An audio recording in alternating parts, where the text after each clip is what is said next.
Thank you, Mr. Chairman. Since I got a hint of my nomination, eminent nomination to the ministry, I've been doing some research about agric in Ghana, and I've been surprised myself that a country like Ghana, arable lands, active people, workforce, that we are not able to produce enough to feed ourselves.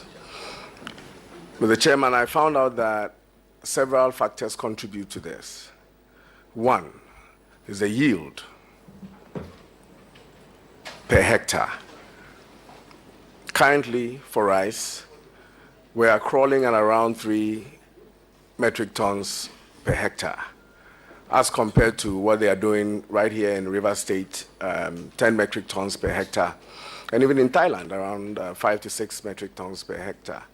If you look at all the other areas, you realize that we don't have improved seeds that will allow us to attain the yields that we require. It's one area that I'm going to focus on if this committee do me the honors. And I'm going to push extensively the improved yields and make sure that they are available to farmers. Mr. Chairman, I'm not for import restrictions. I'm for competition. But you realize that the agri sector in itself is not that attractive for our young people to get into, primarily land tenure systems affecting large-scale agriculture, access to capital to be able to go into farming. I want to focus on that in the next 2 years as best as I can to ensure that I make the agri sector attractive for young people, make it attractive for people to go into farming. I also want to focus within these 2 years that, if you do me the honors, to look at large-scale agriculture. I know you are the chairman of the agric, ranking member of the agric committee. But I also don't see why, if Ghana consumes about 1.5 million metric tons of rice a year, that we are not able to produce 4.5 million metric tons of such, so that, I'm saying, Ghana consumes 1.5 million metric tons of rice. But I don't understand why we are not able to produce 4.5 million metric tons. 2, 1, for our own consumption. 2, for food resilience and buffer. And 3, for export. Because compared to our neighbors, we have perhaps the most arable land. So it's one major agenda that I have to see if I can push large-scale farming or lay the foundation for it within the period that I'm able to serve there. Thank you. You raised the issue of buffer, which is very, very important for every nation, because every nation must have food buffer against emergencies. And so somewhere in 2011, when the National Food Buffer Stock Company was being established, one of the mandates given them was to maintain or keep strategic food stocks against emergencies.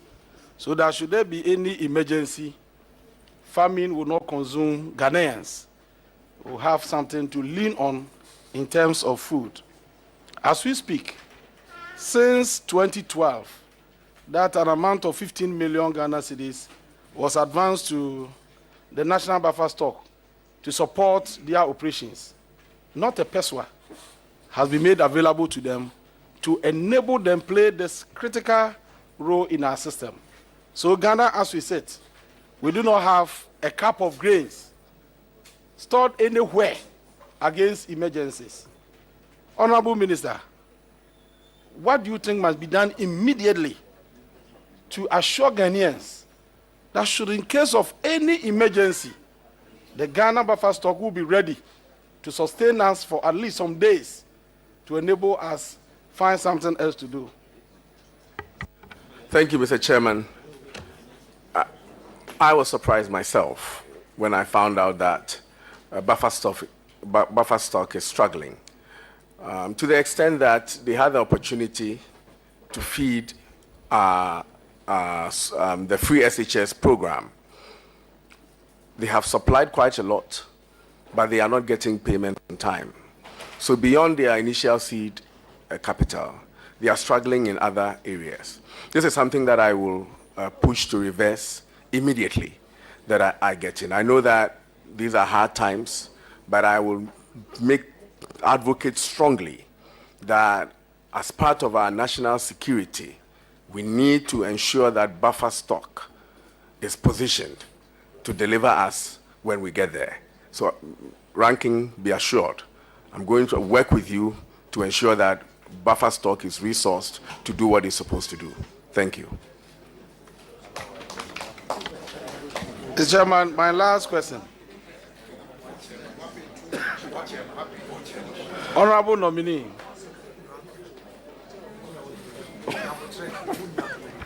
Honorable nominee, government rolled out the Planting for Food and Jobs program to produce more cereals, to reduce import of cereals into our country. The program was touted as one of the best to redeem our farmers from abject poverty. Looking at the state of agriculture, as you have read, you have already indicated, what has been the significant impact of this program on first food security and also the lives of our farmers? Thank you, Mr. Chairman. Planting for Food and Jobs is a solid program that was conceptualized and implemented by this government. Ranking, you realize that on maize, we had, in 2016, our yield was about 1.6 metric tons per hectare. Today, the yield is around 4 metric tons. For rice, we're producing around 2.7 metric tons.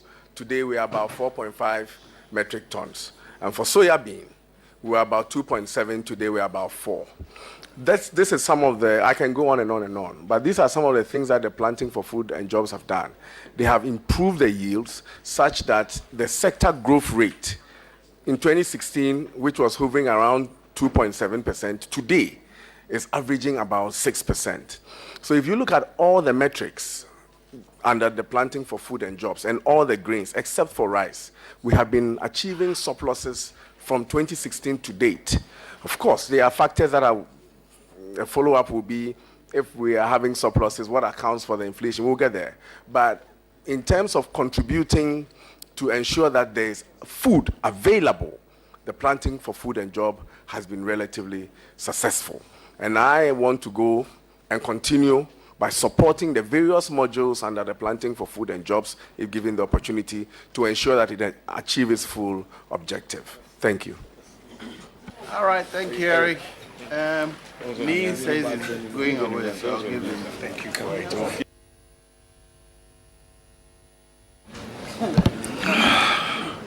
Thank you very much, Mr. Chairman. Honorable nominee,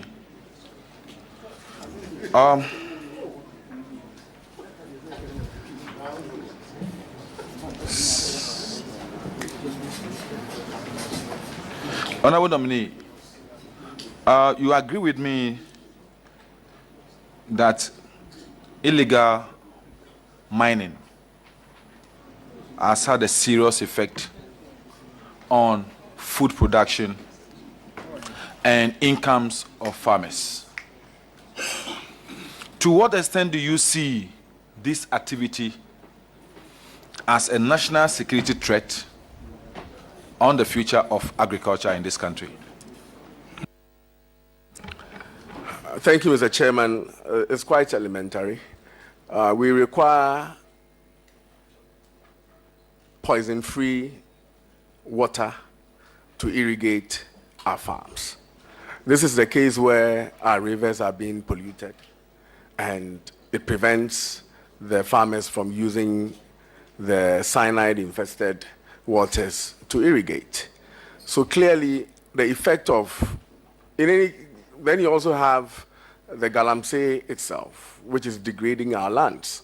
In fact, we are losing a lot of lands, a lot of cocoa lands to galamsey. So the threat is evident and elementary. We all know it's a national security threat to our survival and our existence. What do we do? Are we doing enough?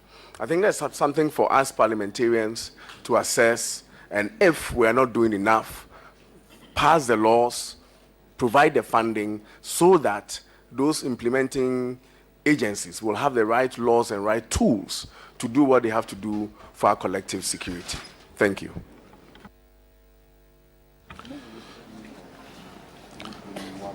For some time now, Honorable Kopoku and the rest, and the minority members on the Agri Committee have asked the government to go back to the lofty and wonderful idea policy under the John Mahama administration, the free fertilizer model. Do you see it as a viable alternative to increasing food production in the country today, and also, to some extent, cocoa production? I think the scales of our public purse, when not adjusted properly, will lead to an imbalance elsewhere. I am not in favor of 100% subsidy when it comes to fertilizer. We can't continue on that tangent. In fact, if you do, what are you trying to achieve? We might as well share the money for Ghanaians to go and buy their expensive food on the market, because when you pump that much fertilizer into the system, the farmers in our neighboring countries are the ones that are going to benefit, because everything is going to be smuggled out. And so, zero coupon fertilizer is not the way to go. However, we can look at, for example, if we had, when I was at Presec, Legon, we had a school farm, I think where the IPS is, and the school farm was feeding us with our basic vegetables. Once in a while, we get some good chicken from there. If we had programs like that, and government wants to subsidize the production of vegetables in schools and wants to contribute fertilizer for that, then we can understand. But on a mass scale, as giving fertilizer to Ghanaian farmers, I don't think is a way to go. Thank you.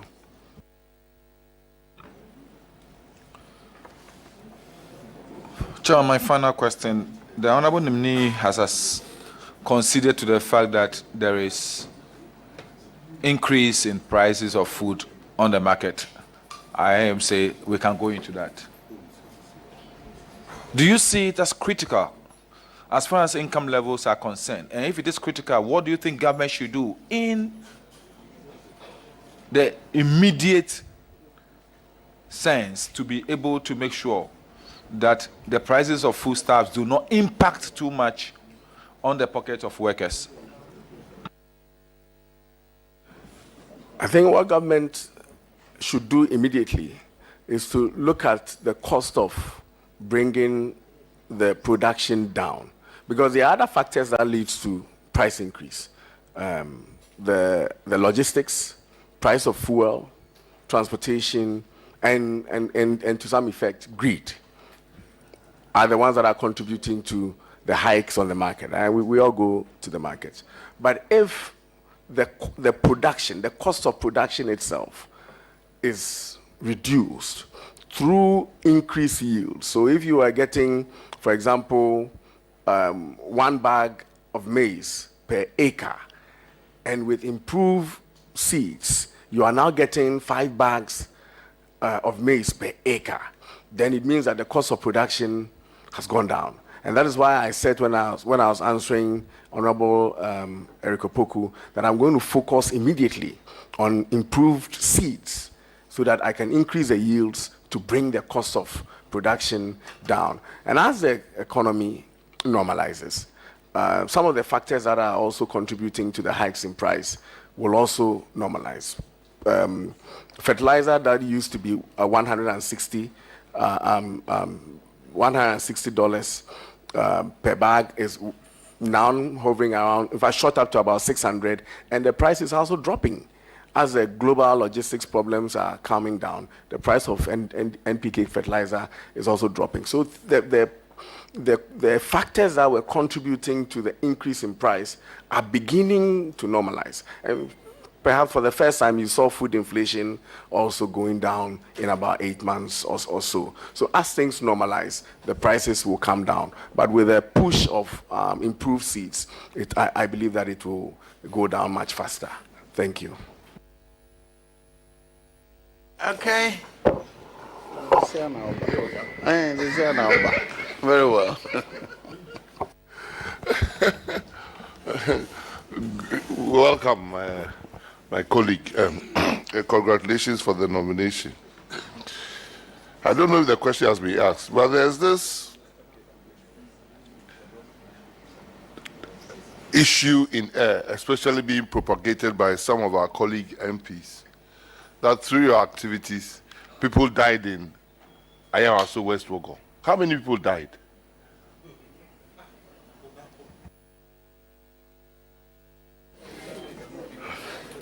Thank you, Mr. Chairman. This is a question that I was expecting from the right. From my right. From my right. But it's, from the left is very painful.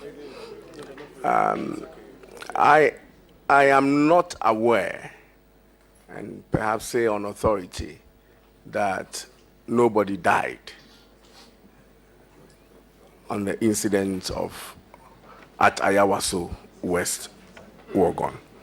Not a single person that I am aware of was reported dead. Not to say that the unfortunate incidents were justified, but in answering your direct question, not a single person that I am aware of died. Thank you. So all those allegations are really false, because it was put out there and your picture was next to it as if the Bryan Acheampong has caused deaths. But it's good that we set the record straight that that is you.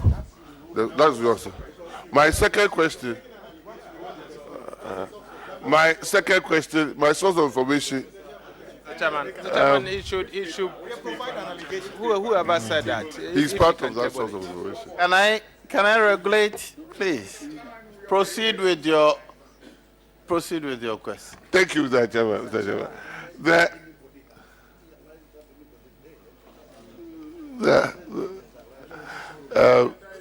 You are going to a ministry that has recently got a lot of media space about this huge issue about cocoa roads. Do you think Cocoa Board should be funding cocoa roads? Because I do not hear fishing roads or shea butter roads or energy or petrol roads. Do you think Cocoa Board should still be financing cocoa roads? And what are you going to do what new ideas do you have about the debt of the cocoa roads vis-a-vis the whole debt restructuring program? Thank you. Thank you, Honorable Chairman. I know about energy roads. Yes, enclave roads. I know about that. Yes, I am in support of Cocoa Board funding some critical infrastructure for as long as it facilitates the movement of cocoa products. I cannot support Cocoa Board funding asphalt roads in Accra, but I will support Cocoa Board funding an access road in Asankregwa or wherever cocoa is grown. Sankore. That I can support. I am getting the briefing on the cocoa road expenditure. I'm still being briefed on it. It looks quite substantial, but I am also aware that the cocoa bills have been added to the government debt, if Minority Leader will nod to that the cocoa bills have been added to the government debt, just like the ESLA and the Dachi, they've all been added to the government debt. And there's a program around this government debt restructuring. So I pray that by the time all this thing is over, Cocoa Board will have a new leash on life to be able to execute its mandate. Thank you. Chairman, thank you.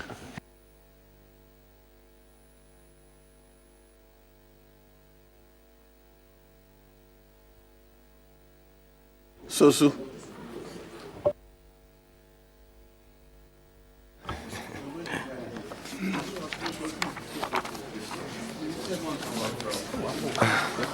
Thank you very much, Mr. Chair. Congratulations once again to the Honorable Nominee. Honorable Nominee, you were the Minister for National Security, the Minister at the Presidency in charge of National Security, is that correct? Mr. Chairman, I was a Minister of State at the Ministry of National Security. At the Ministry of National Security. So, what would be your take on the conflict in Boko and its impact on agriculture, and how do you propose to deal with that as an incoming Minister of Agric? I like the linkage that you are trying to make with Boko and agriculture. But the fact remains that if there's conflict, there can't be agriculture. So I will just, if I have the opportunity, thanks to you, to be approved and sit with the National Security Minister, I will make a strong case to him the impact of such a conflict on agriculture and by extent our food security. That is how far I can go on that. Thank you. Thank you very much, Honorable Nominee. Secondly, when you look at the major flagship programs of the government in agriculture, and you look at the various reports when it comes to food security or food insecurity, it almost looks like those programs failed to meet their targets. Because when you take a look at the budget statement, the 2023 budget statement, particularly look at paragraph 515, a lot of funds have been committed to these major government flagship programs. However, in terms of food insecurity, Ghana is gradually declining on all the major reports. When you look at the 2020 Comprehensive Food Security and Vulnerability Analysis, I mean, Ghana has declined consistently. So, would you kindly,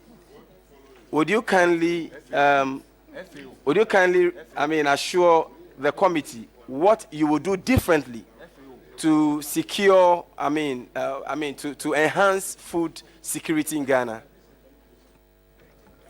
Thank you, Mr. Chairman.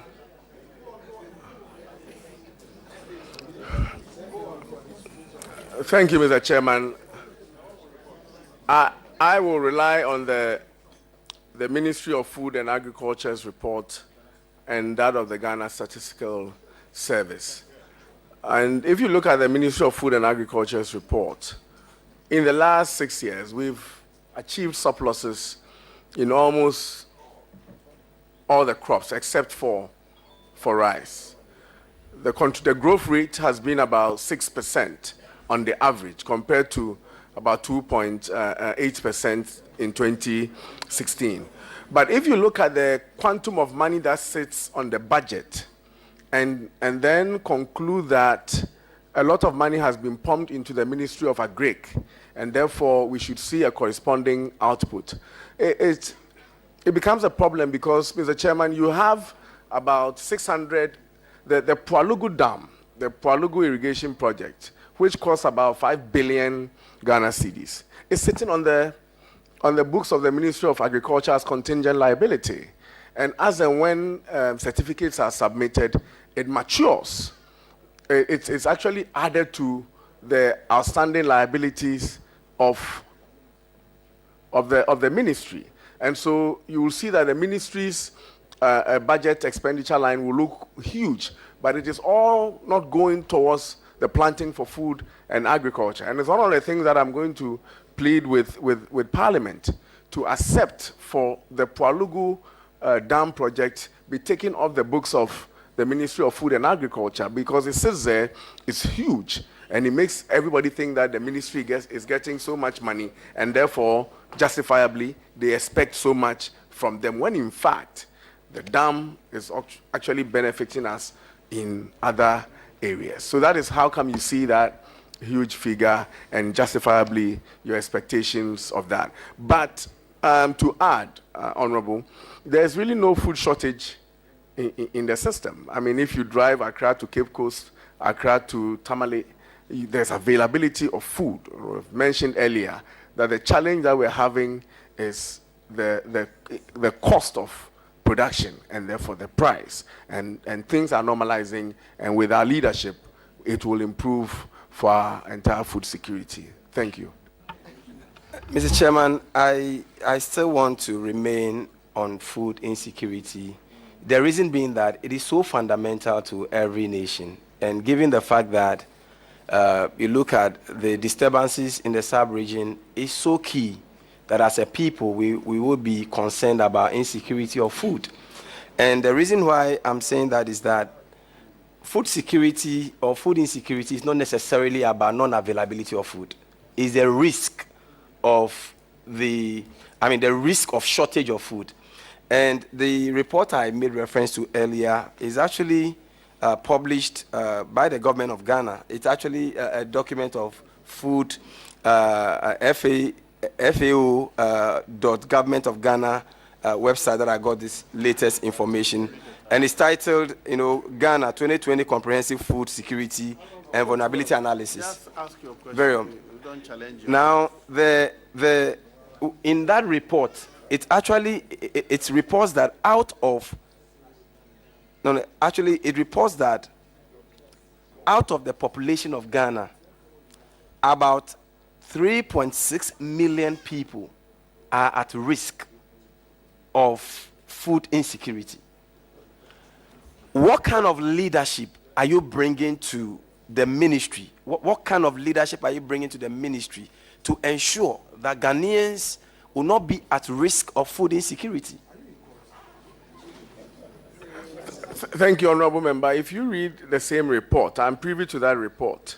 If you read the same report, you realize that it says, I think about 15 years ago, the numbers were actually much higher. It was about 5 million. 5 million people were food insecure. And as at 2020, it's 11.9% or so, which contributes to about 3.5 million. The report also states that food insecurity is more prevalent in the 5 northern regions, Upper West, East, Northern, Savannah regions, in the same report. So I'm privy to that report. But we cannot discount the contribution that the PFJ has made to bring the numbers down. And I'm assuring you that, in fact, the more time I waste here, the more the numbers go up. Then I'm going to put a lot of energy to ensure that that number in the next 2 years is halved, if not eliminated. Thank you very much.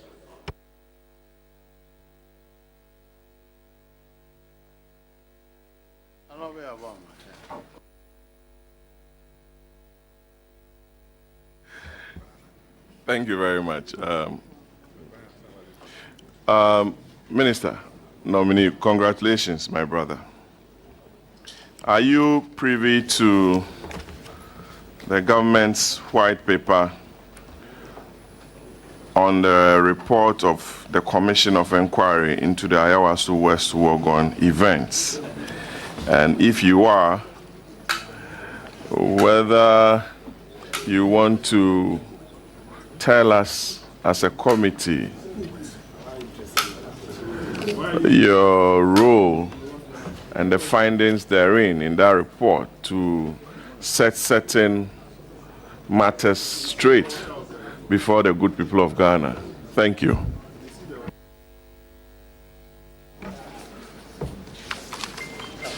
Mr. Chairman,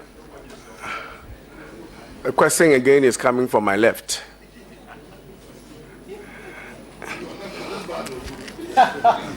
It's very painful.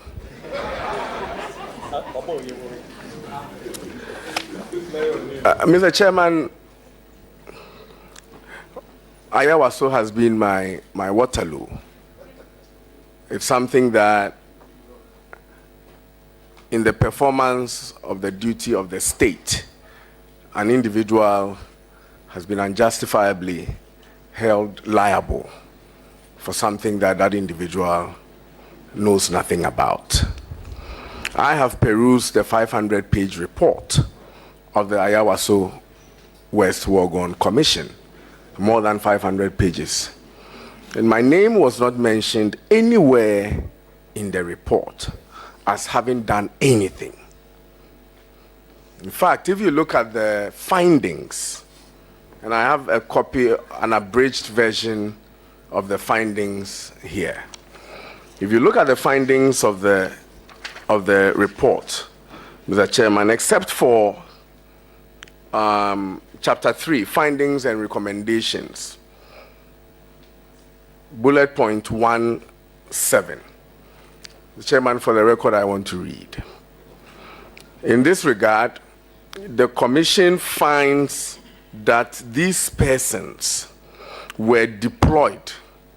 These persons here means the SWAT team were deployed and commanded by a police officer named DSP Samuel Azugu under the authority of the Director of Operations of the National Security Secretariat. It continues to say that, and with the ultimate responsibility of the Minister of State for National Security. Honorable Chairman, I'm not too sure what the Minister of State for National Security is doing here in these findings, because there's no evidence was adduced in the committee to suggest that the Minister of State for the Ministry of National Security was in fact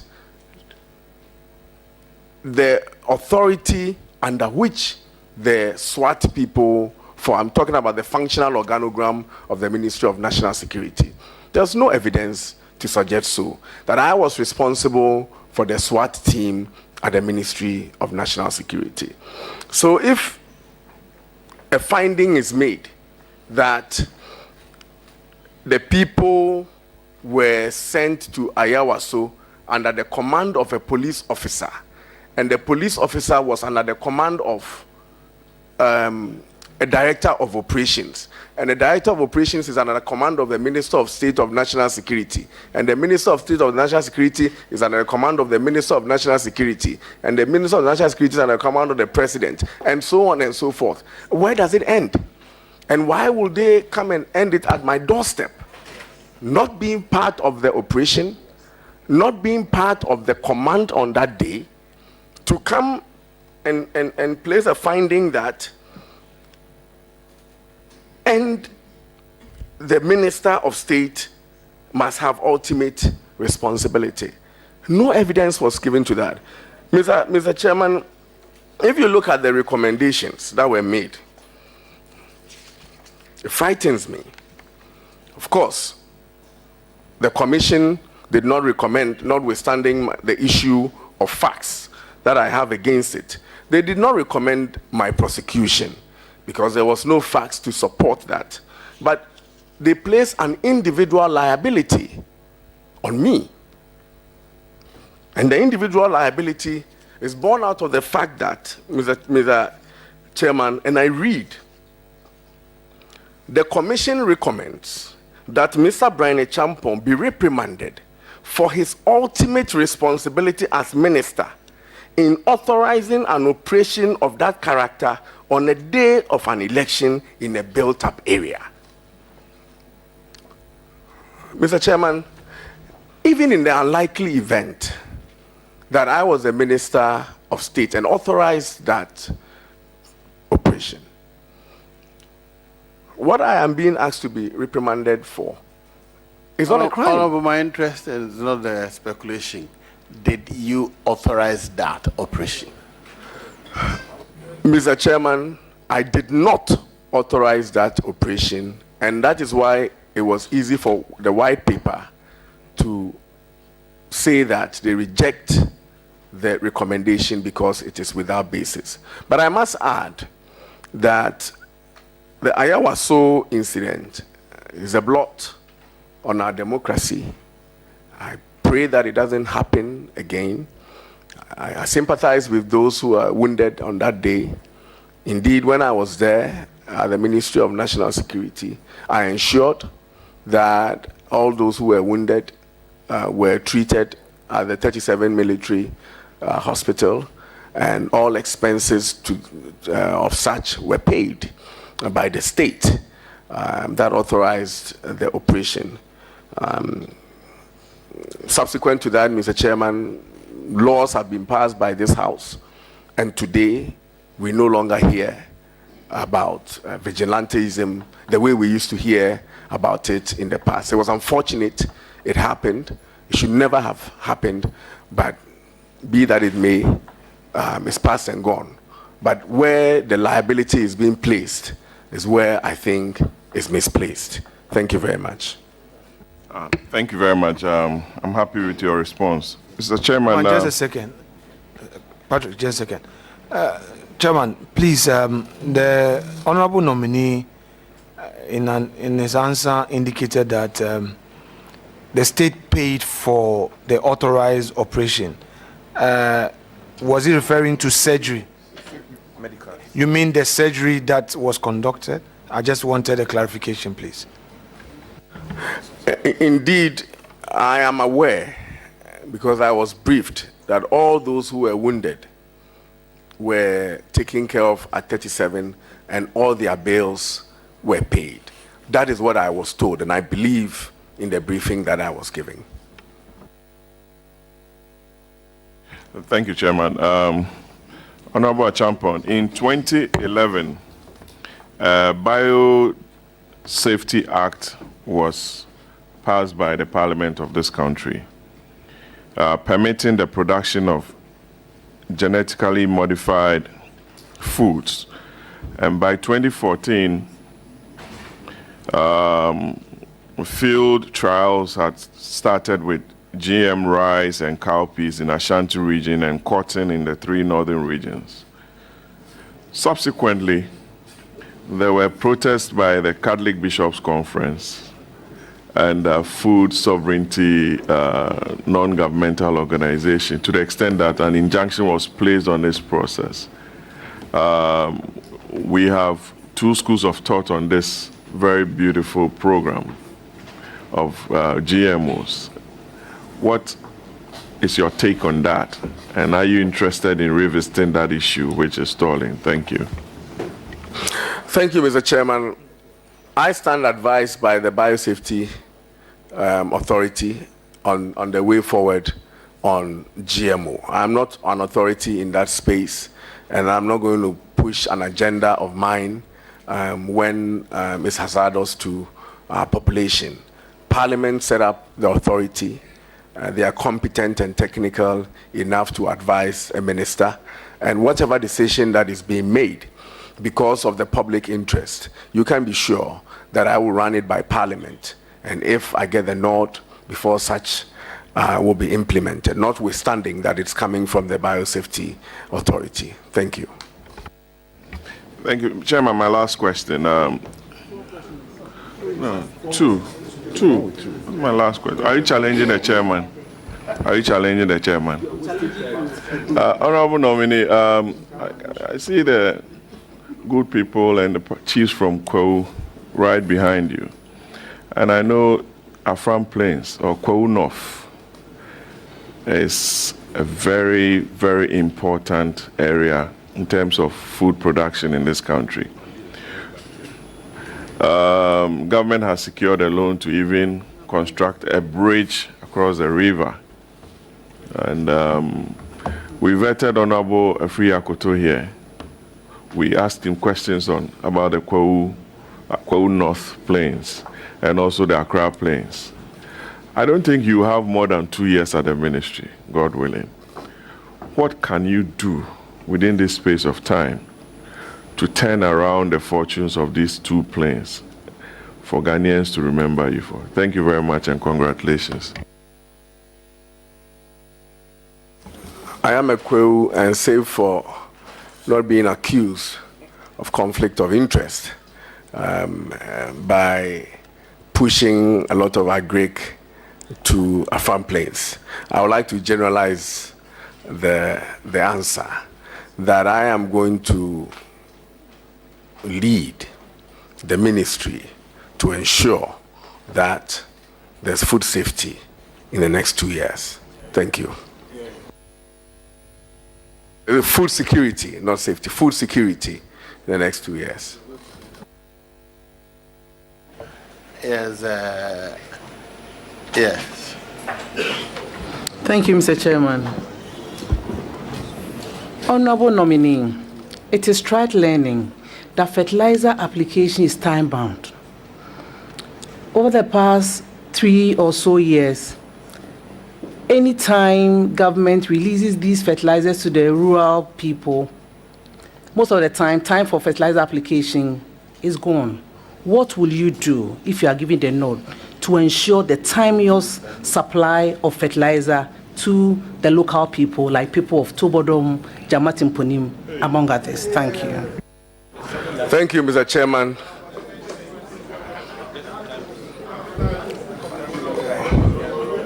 The longer I stay before this committee, the more it delays in the approving of the fertilizer procurement. So if you can discharge me now, I will immediately go and work on it to ensure that fertilizer is available for the crop farming season. Thank you. All right. Thank you, Honorable Bryan Acheampong. So far, you've answered quite a number of questions on the thorny issue of Ayawaso West Wagon by-election. I just want to find out from you, and you did say, if I am quoting you right, that the Ayawaso was and remains a blot on our conscience. At the heart of the Ayawaso West Wagon by-election debacle is about how election security in this country ought to be managed. And we saw again a repetition of what happened in Ayawaso, in Techim and Saf. In Techim and Saf, we're not too fortunate. We lost quite a number of lives. Going through your CV clearly is very rich. I would say you pass for a security couple, given your background, fact of having served at the National Security Ministry, the Interior Ministry, your previous training at the Air Force of the United States, etc. What do you think should be done so far as the management of election security is concerned to forestall a repetition of Ayawaso and even Techim and Saf?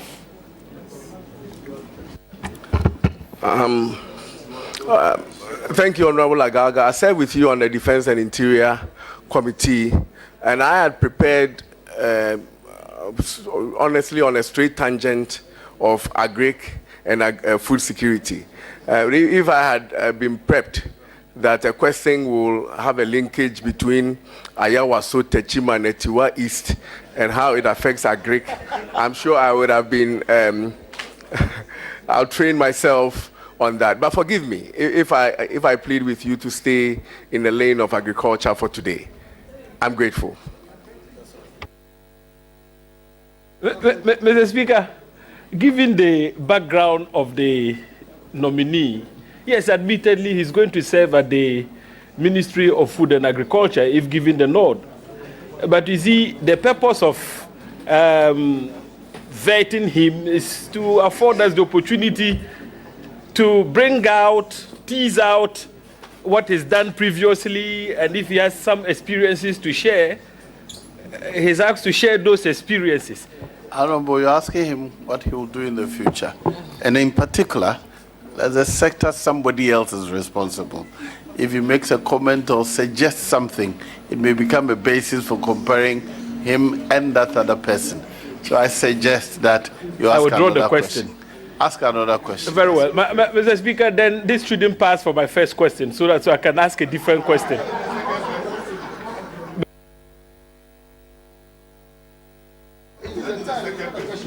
No, first question. Oh. Well, honorable nominee. In fact, when you were nominated by the president to serve in the Ministry of Agric, of course, subject to parliamentary approval, quite a number of people said so many things. And they did that because of your background. One notable example of persons who had something to say and about their expectations of your good self, if you get the nod, was Dr. Adam Bona. And Adam Bona is somebody I think you should know very well because he operates within the space that you are very familiar with. Adam had this to say, and Mr. Chairman, with your kind permission, I would quote him. My expectations are that he will right the wrongs at the Agric Ministry. I am not expecting the Minister Designate for Agric to go and also turn the Agric Ministry into a farm gate. I am expecting him to come up with policies. I am expecting him to ensure that the smuggling of cocoa beans, and my emphasis, the smuggling of cocoa beans will be stopped. And that using his security knowledge, he will be able to stop the flow of stolen fertilizers that we use taxpayers' money to import. I am expecting him to ensure that those who are benefiting largely from the smuggling of fertilizers, he will stop it, get them arrested and prosecuted. Honorable Bryan Acheampong, you heard Dr. Adam Bona loud and clear. What should we expect from you with respect to the smuggling of cocoa beans across our borders and fertilizers? This has a linkage with security, with the greatest of respect. Thank you very much, Mr. Chairman. When you mentioned the name of Adam Bona, I panicked because I have not heard him say any good thing about me in a long time. So I will call him and commend him for this palatable statement. As one of hope and believe that Bryan is an action man that will get this done. If there's smuggling, you can be sure that with my background and experience, I'll work with the system to make sure that it's dealt with. I have become aware, yesterday somebody told me that it's not just smuggling alone, legitimate export of our produce, that there are trucks in Techiman and up there carting our rice to to Nigeria and to Burkina and all that. And if they can see me and hear me, they should be on alert that if this committee approves me, hopefully, it's going to come to an end. It's going to come to an end. It shall come to an end.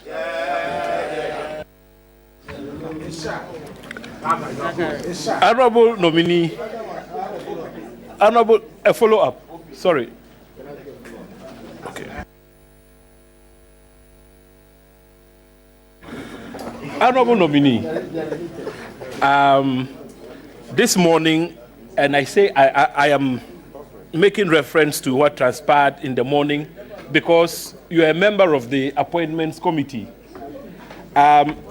The minister designate for trade and industry spoke about import substitution, and he made specific reference to rice farming.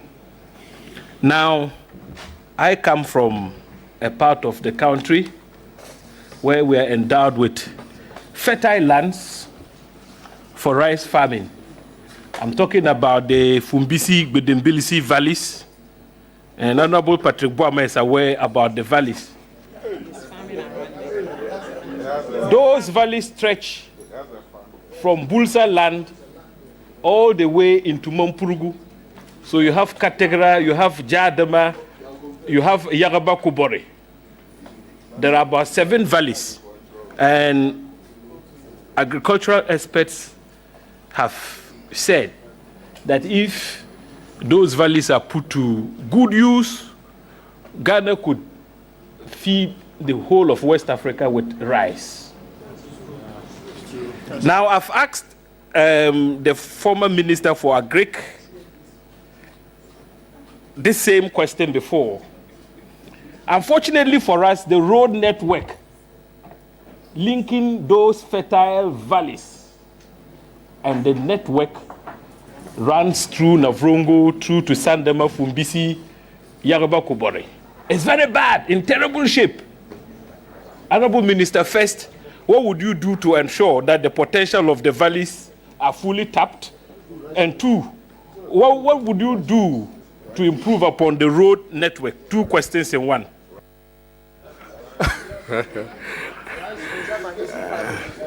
Thank you, Mr. Chairman. The first thing I want to do is to inspect the farms of Honorable Agalga. Since there are such fertile lands in its constituency, you must have some farms. And I'm going to encourage you any way that I can. But Mr. Chairman, we consume about 1.5 million metric tons of rice per annum. Valley and the potential for rice. In fact, I know a former colleague, forgotten the name, Tanku, yes, is big in our agric, in rice farming. We are going to support individuals to go into large-scale rice farming. We're going to take full advantage of the valley. It's Ghana. We're going to take full advantage of it to ensure that just that valley alone will be able to feed or meet that 1.5 metric tons that we consume, so that everything else that is produced down south can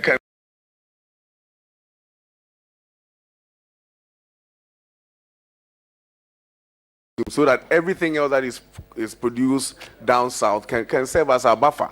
But it is my hope that within these 2 years, whatever investment that the government and Parliament can put in to ensure that we dedicate that area to meet that target. Since our colleagues are in, I'm sure that we should be able to do it. It's just a matter of will and leadership. Rice farming has not much to do with money. And with the right leadership, with the little that we have, and the fertile soil that we have, we should be able to produce the 1.5 million metric tons. And with your support and that of the Agri Committee, I believe that we should be able to do it. Trust me on that. My last question. Oh, I've already had a lot. Mr. Speaker, the first one was overruled. No, please. Mr. Chairman, I thank you. Honorable Bryan Acheampong, I congratulate you on your nomination. Just some preliminary comments. I take inspiration from past military officers who have served as ministers for Agric. In particular, I know about Colonel Banasco, who was Minister for Agric in 1973, Commissioner for Agric. And then later he became the Commissioner for Cocoa Affairs. You can find... Oh, but I'm not a small boy.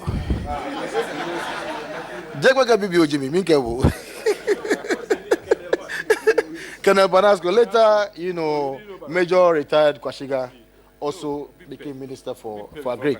I think that, and then Colonel Obimpe was also there.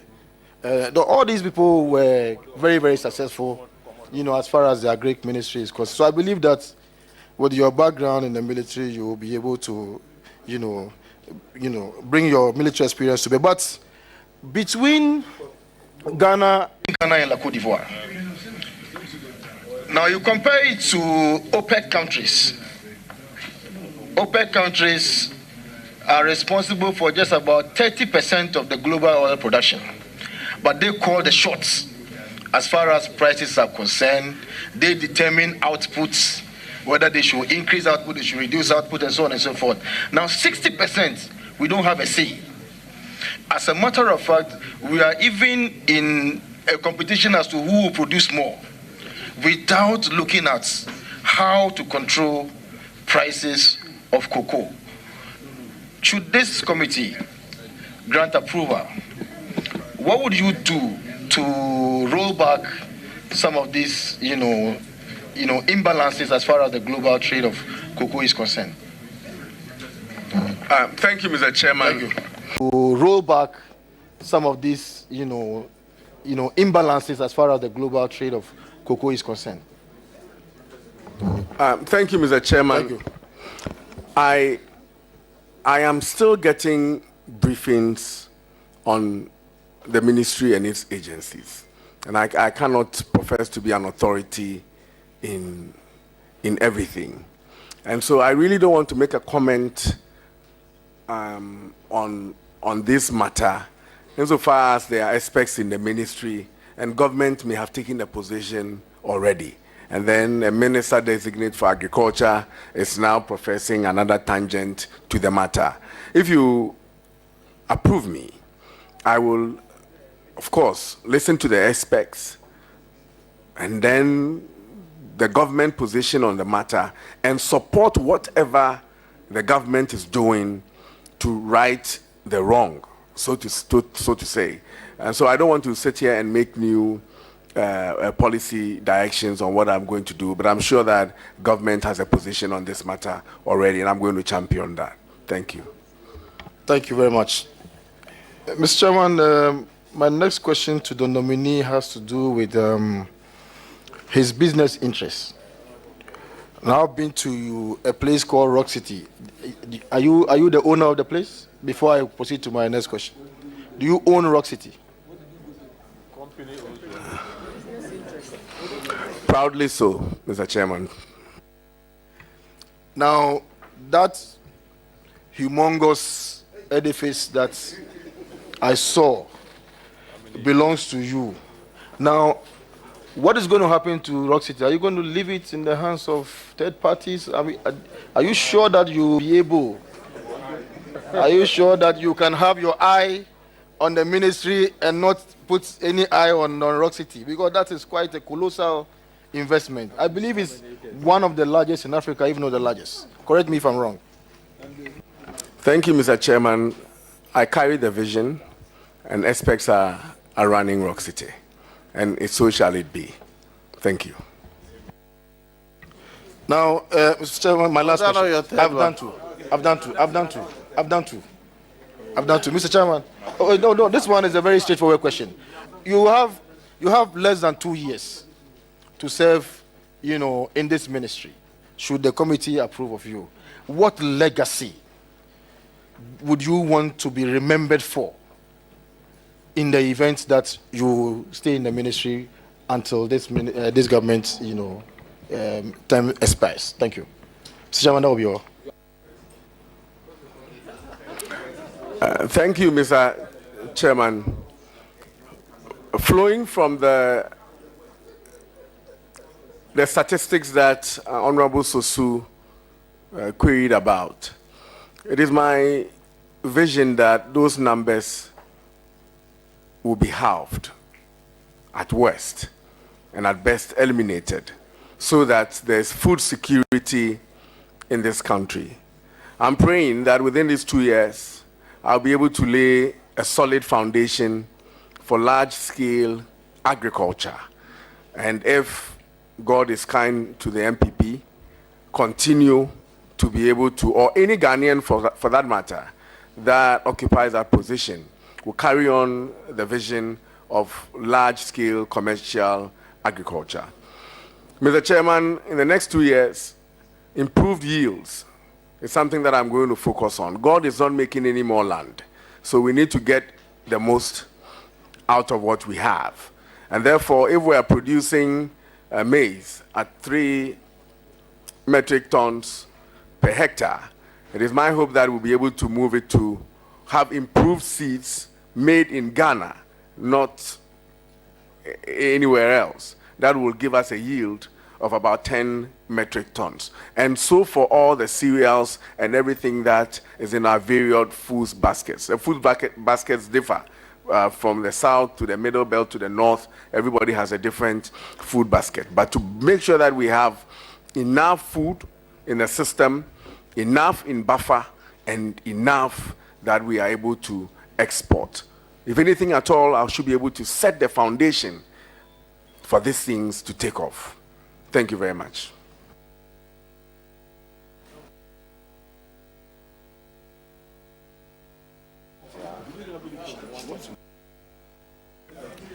Thank you, Mr. Chairman, for the opportunity. The Honorable Nominee and I began our PhD together at the University of Ghana, Legon, in the same class. Unfortunately, on my part, he has gone further than I have gone. He has gone through almost all his, steps to be called. I'm still in the process. Mr. Chairman, I have been listening to the nominee answer questions on Ayawaso Wagon. And Mr. Chairman, after Ayawaso Wagon, where a number of people were injured, came the general elections, where over 5 people were killed and over 15 people injured. The Honorable Nominee until today was on record to have described what happened at Ayawaso as the most peaceful by-election ever. And I will quote some of the things that he said when he appeared before the committee that seemed like accepting responsibility. Quote, Mr. Chairman, standard to all by-elections that I have been to, we deploy men, and some of them had marks. It is not like they came from somewhere. They were just engaged and put there. They were part of the setup that we deployed. Every deployment is based on the information that you receive. And so you deploy in preparedness for the information that you have. Whether they are in marks, they are in slippers, they are plain clothes, it doesn't matter. You need to protect the public, quote and unquote. Today I hear him say that what happened in Ayawaso was a blot on our democracy. My first question, I agree that the scenes there were unsightly. Does he agree with me that they were also prejudicial to the interests of the state? Thank you, Mr. Chairman. When I speak for national security, I speak for the establishment. When I say we, I'm talking about how things are done at the Ministry of National Security or the National Security Council Secretariat for that matter. I am not talking about how I do things. And that must be put in proper context. So if I say that national security deploys for by-elections, in my time, there was only one by-election. But when I was speaking, I spoke for all by-elections. It doesn't mean that I was deploying for the other by-elections. But I kept on saying we, because a collective. Because I'm speaking for national security.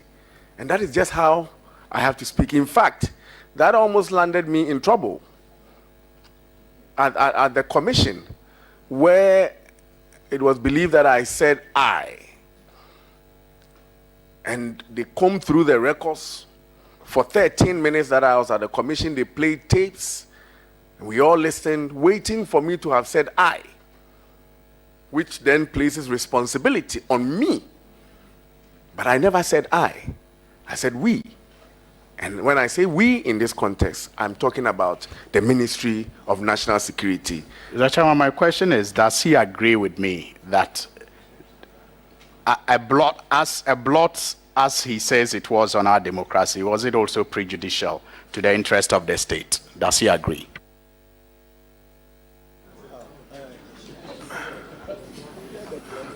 Mr.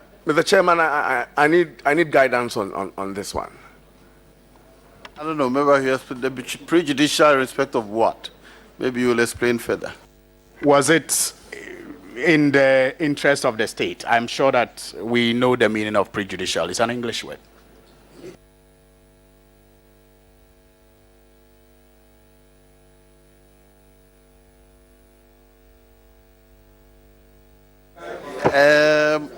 What prejudicial in favor of the state? Was it detrimental to the state? In terms of security or what?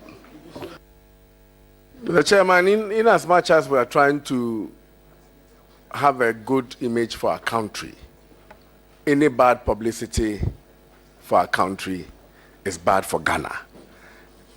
That much I can say. And therefore, if I say it's a blot on our democracy, then that is how I am looking at it. I'm also looking at it from the fact that people were injured, and it should never have been the case. For that one, and for all other by-elections that there have been injuries, that should not be how our elections are conducted.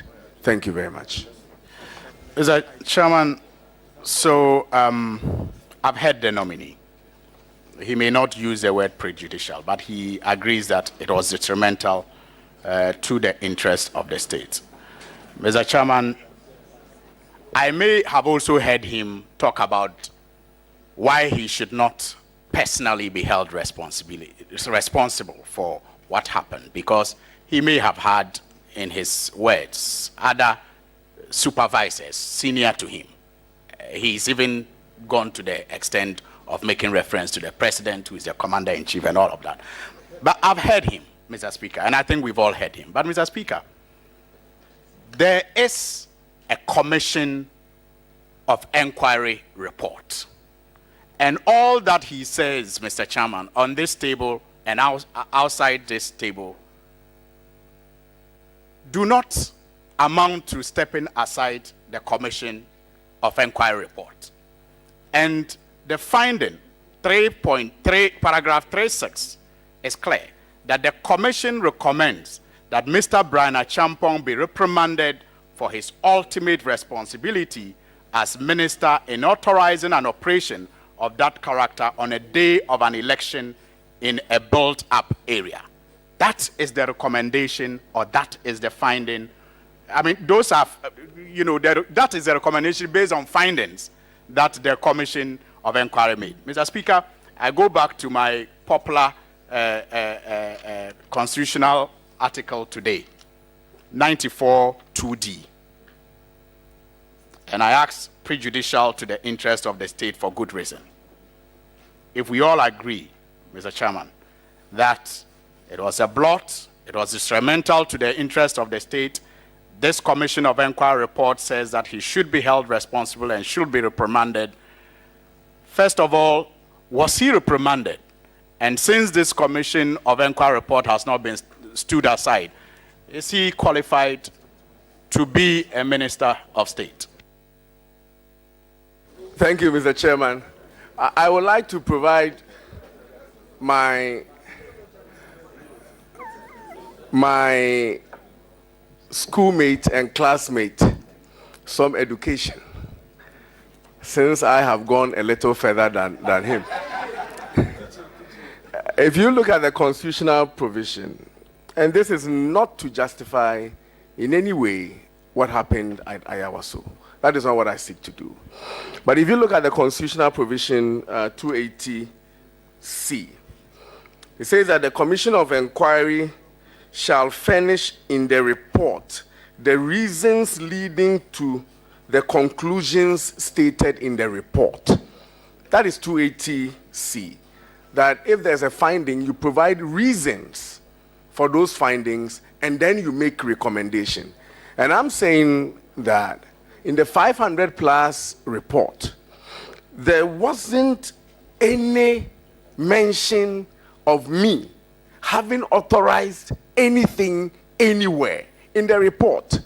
So everybody, including myself, was surprised and afraid that my name found expression in the conclusion that I should be reprimanded. And that is why my classmates, if you look at the commission, the white paper that cleared me, individual liabilities 6.3, it says that the commission, the government rejects, emphasis rejects, the commission's recommendation on paragraph 8.3 because the commission failed to establish the factual basis for that recommendation. That is what the white paper said. That you say we should reprimand him for authorizing an operation in a built-up area, but we reject it because you have not provided any reason to support that assertion. So yes, I have been cleared by the white paper, which forms part of the commission's report. But notwithstanding the report in itself and the white paper, it's my conscience that I have to live with. It's me, Bryan Acheampong, the Presbyterian, notwithstanding everything that I am known for. I have to be able to live with myself. I am a man, I'm responsible for what I do. I cannot be responsible for what everybody else does. And I'm saying that for Ayawaso West Wagon, I did not authorize it.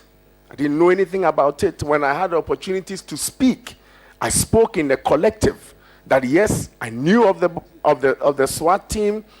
I have been briefed about the operation, and I said at an FM station in Nkoko that in fact I was unhappy with the way the operation was carried out, and that if I was there responsible and in theater, that I would have done a much finer job than those there did.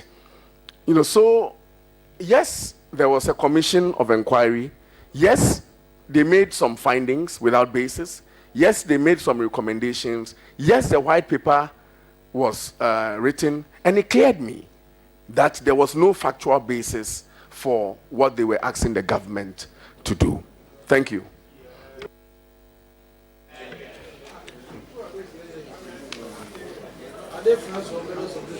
Mr. Chairman, I move on to my last question. Maybe this relates to farming, agric. You have made reference to Honorable Tanko, former Member of Parliament for the Yaba constituency, who is a large producer of rice.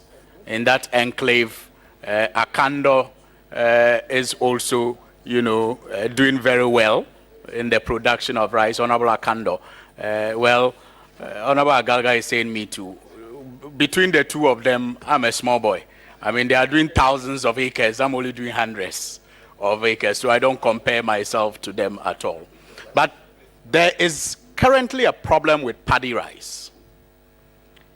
The paddy rice that was produced last season do not have a market because government has directed that none should cross our borders. Yet, the capacity of processors in the country is not enough to take the paddy that was produced from last year. So you have paddy locked up in storerooms and warehouses of these producers, dictating the prices even downwards, making farmers run at a loss, given the cost that they incurred in producing this paddy. How will you, if you are fortunate to be approved by this committee, deal with that? Thank you, Mr. Chairman. I've become aware of this situation, and I know that the Nigerian rice traders are on the market buying our rice, even though we are complaining that we don't have enough rice to feed ourselves. I don't know if the ministry will be comfortable with what I'm saying. The deputy minister is here. But I found out that, and the deputy minister of finance is also here, so this may put me in trouble, but it's quite nauseating that as we speak, we have agric machinery sitting at the ports since 2020 that the people of, the good people of Ghana paid for. And it includes machinery that can be used to process some of this rice. And it's still sitting at the ports. Mr. Chairman, I know that the Deputy Finance Minister will be very, very angry with it, but it's still there in about 30 containers. I can assure you that this situation is one that has come to my attention. We will deal with it.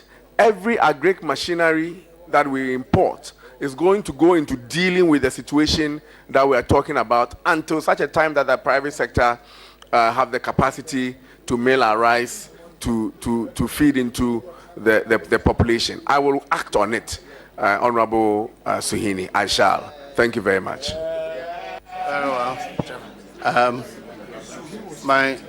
My deputy wants to go elsewhere, so I'll give him the chance to ask 3 questions and continue.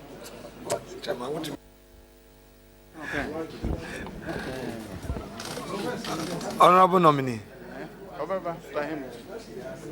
Honorable nominee. First, let me say for the records that I am most impressed. You've hidden your talent, your capacity, and your assertiveness.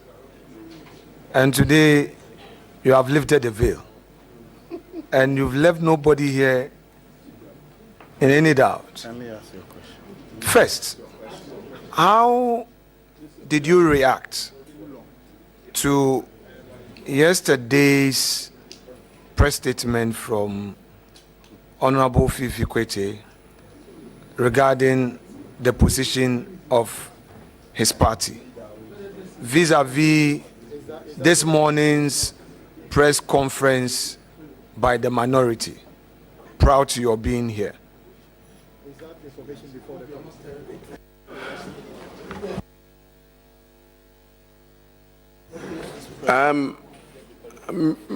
Mr. Chairman, I have been in conclave preparing for this vetting, and I have not been apprised of a statement by Fifi Kwete or a press conference by the minority leader. I'm sure that after this meeting, I will be properly briefed, but I've been in conclave preparing seriously for this, and I'm not aware of any such statements.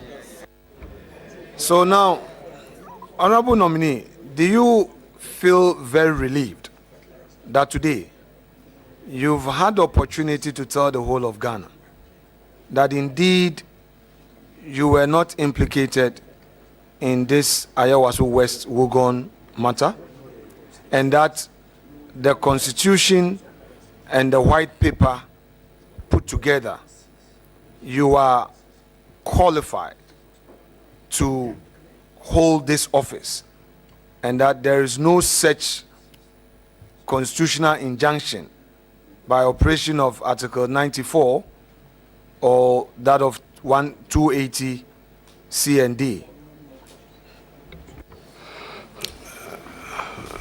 The Presbyterian God is a powerful one. And I knew that a day will come. No, but hold on. Is it Presbyterian what? The Presbyterians have a God different from the others. Is that what you're suggesting?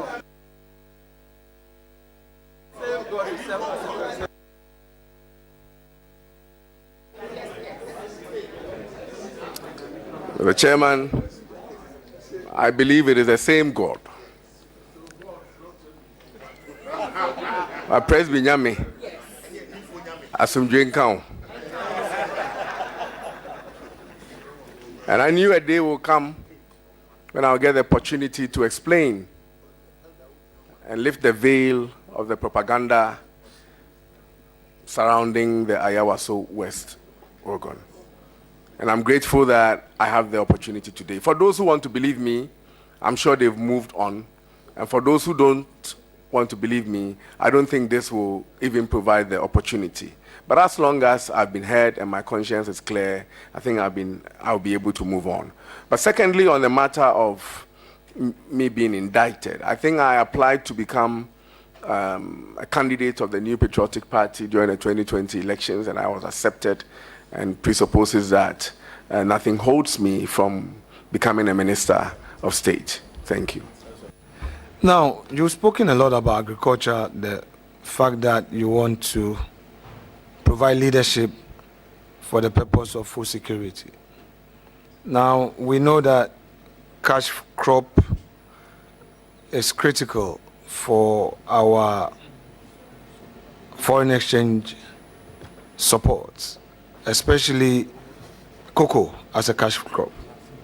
You've talked about how Galamsey has affected cocoa production. You have received some briefing from Cocoa Board, correct? Before I proceed. Not much to be able to speak to a lot of happenings in Cocoa Board. Now, since technology is now the key driving force in everything we do, would you, with your background in IT, want to impress on Cocoa Board to embrace technology as a main tool in one, checking on their costs and also improving on production, as well as dealing with issues of waste? Would you entreat them to make it a priority? Honorable Chairman, the Deputy Minority Leader knows my background in IT. In fact, my PhD is in information systems. And you can be sure, and I see the CEO of Cocoa Board is also here, that every discussion that I've had with him in the last 3 days has been focused on how we increase productivity. And every tool in the basket will be employed to ensure that we achieve that productivity. Thank you. Chair, my last question. Honorable Nominee, the private sector approach is different from the public sector approach. Your vision in the private sector will not be the same in the public sector. So, two-in-one question. One, how do you hope to use this drive to push your vision getting into the public sector? I know in the past you were a minister of state. Now you are going to be a cabinet minister. You are not reporting to a minister. You are now going to drive the vision of the president and your own vision in a sector which is very key. So that is the first of the two.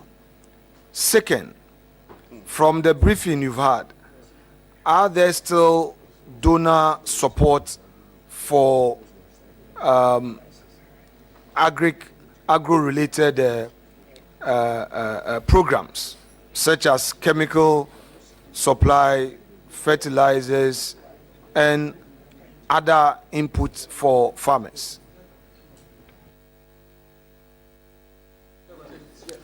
Thank you, Mr. Chairman. The Chairman, I have a background in business, but one of the businesses that I've done in the past, a company called Into IT, have worked on a lot of IT projects with government. To chip in, my PhD focused on that because I was able to unearth that if you sharpen your vision, share it, you'll be able to achieve mutual understanding in the execution of government projects. My job, principally, is to ensure that the vision of government is sharpened, explained, the objectives so set, and I lead the team in the ministry, the same team, to achieve a different, much higher productivity. In fact, if you look at my background, I did a project at the Controller and Accountant General's Department. It was not possible to solve these ghost names problems. They had bedeviled this country for so many years. In the last 8 years, my software have removed about 60,000 people from the payroll. Before we started, Mr. Chairman, it looked impossible. But we studied the problem, we designed a solution, we implemented the solution with the same people at Accountant General, and we achieved the results. We have gone on to implement other software products in government and has achieved marvelously in Ghana and in the sub-region. So I have an experience with working with people and working with the public servants. And I believe that this same skill will lead me to achieve the set objectives of government in the Ministry of Food and Agriculture. Yes, there are donor funds at the ministry. The ministry is executing several projects that are being funded by the European Union, the World Bank, and others. In fact, in the last couple of years, there have been some gaps in some funding that we received from the EU. We're going to work on all that to make sure that as things normalize around the world, we have a fair share to drive our great productivity in Ghana. And I'm sure that as we do that, there will be more opportunities for fertilizer and all the interest that private business people have in the country. Thank you. Mr. Chair, thank you so much for the opportunity. Honorable Bryan, Acheampong, I wish you many accomplishments. You've made it. You've made all of us proud. A Kwewu businessman and a Kwewu businessman and a... Yes, Honorable Ayaga.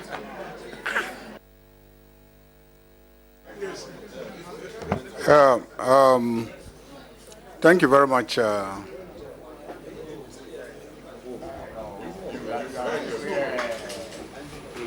Thank you very much, Chairman. Chairman, I intend to bring the committee back to the Commission of Inquiry work. Mr. Chairman, the Constitution in Article 94 2D says that one will not be qualified to be a member of Parliament if he has been found by the report of a commission or a committee of inquiry to be incompetent to hold public office, or is a person in respect of whom a commission or committee of inquiry has found that while being a public officer, he acquired assets unlawfully or defrauded the state or misused or abused his office. Misused or abused his office. I'm repeating that. Misused or abused his office. Or willfully acted in a manner prejudicial to the interest of the state. And the findings have not been set aside on appeal or judicial review. So when a committee has found that you have misused or abused your office, the only circumstance under which you will escape is if you have appealed against the conclusions of the commission, or you've gone for judicial review and the judiciary have set aside those findings of the commission, and you have a timeline within which to go and have it set aside. There's a timeline. And if you look at Article 278,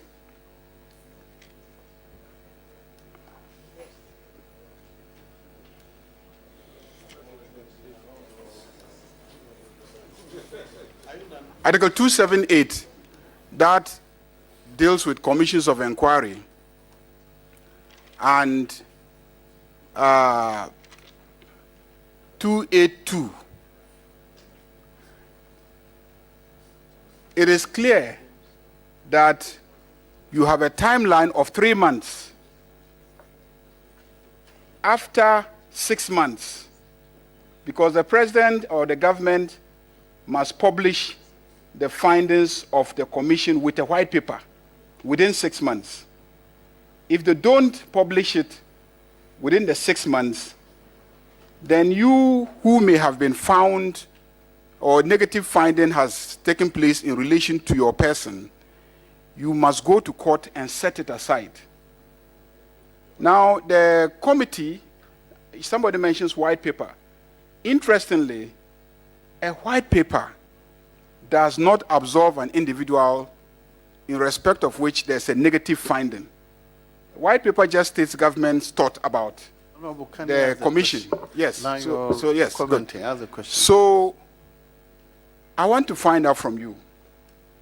The commission, you appeared before the commission, you testified, and in the end, the commission took a position that you should be reprimanded for the conduct of a Department of State that they concluded was under your authority. And therefore, you are liable for the misconduct of staff of that department, officers and men of that department. Did you take any step to set aside the finding of the commission in relation to yourself, since you claim that you never are responsible for the conduct of those individuals? Thank you, Mr. Chairman. My Harvard-trained friend has only attempted to obfuscate the issues, in a sense that 94D does not apply to me. The contents of 94D does not apply to me. As a public officer, I have not acquired any, I have not been found to have acquired any assets illegally, misused or abused my office, and or willfully acted in a manner prejudicial to the interests of the state. It does not apply to me. That notwithstanding, Mr. Yariga, it's not fair that if you are a minister of state at that level, or a supervisor, an IGP, CDS, and your men go on the field to execute an assignment and they misconduct themselves, and the policeman misconducts himself in Boko, and then the IGP is held liable, is reprimanded, that's not fair. Even if it is true, it's just not fair. You can accuse him for not training his men, but you cannot place individual liability on such a person. It's not fair and it is not right. And that is the situation that I find myself, even if I authorize it. But in this case, it wasn't even me. That's a clear case of injustice, and that is what you should be fighting for me for. Yes, so I'm fighting for you by drawing your attention to the fact that the Constitution has a provision, a remedy for you, which is that you must go and set aside those findings in relation to you. And you haven't gone to court to set aside those findings. There's a recommendation that says that you should be reprimanded. And you are saying that, look, I'm not responsible. So why am I being, why is there a directive that I should be reprimanded? And I'm saying that until you have gone to court to set aside that, you haven't gone to court to set aside that.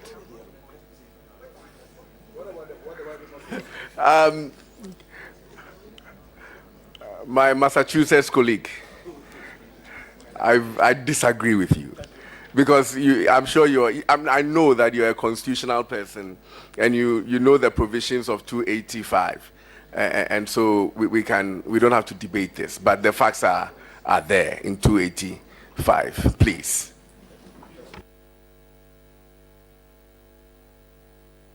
Exactly, that is where I'm drawing your attention to 285.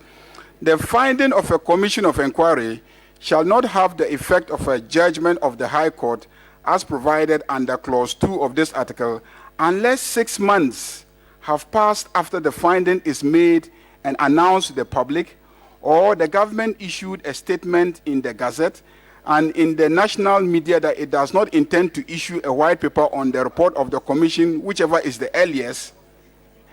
6, the right of appeal conferred by Clause 2 of this article on a person against whom a finding has been made shall be exercisable within 3 months after the occurrence of either of the events described in Clause 5 of this article.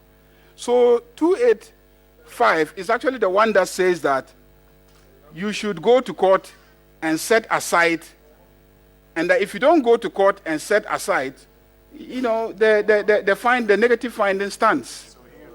Thank you, Mr. Chairman. I'm sure that, if not for lack of time, my honorable senior will educate himself on 285B, and that should settle the matter. Thank you. 285B, and I'm still in the process of getting lectured.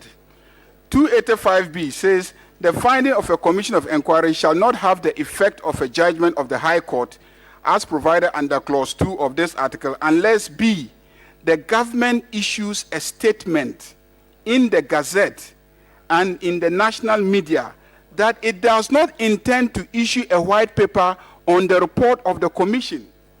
How does that absolve you? How does that absolve you?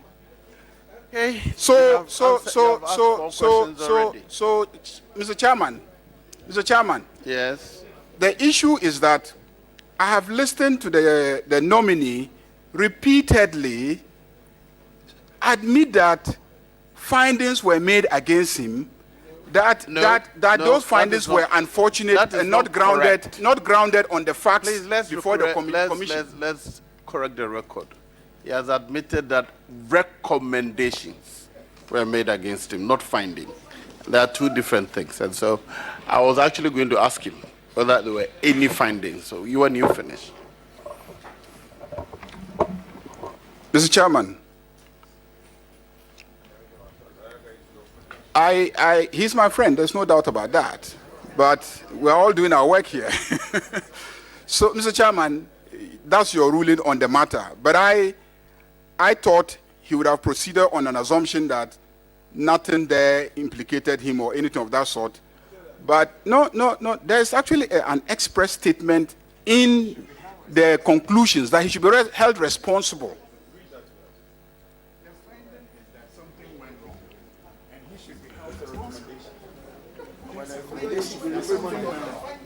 Yes, Mr. Chairman. That's your first question. Fourth question. Yes. No, Chairman, this is the same question. Yes. This is the fourth time you have answered. Kindly conclude so I'll move on. No, Mr. Chairman. Mr. Chairman, it was just one question about the provisions. No, you have asked 3 times. This is the 4th question. Kindly ask, next one. conclude this one so I move on. No, Chairman, I'll leave this one so that it doesn't add as my additional question. Very well, then let's go. The second... No, you have had 3 already. I was Chairman. ignoring the rule for you, but Chairman, if you are done, then I'm moving on. No, Please. Chairman, it's You the have same had subject 3. matter.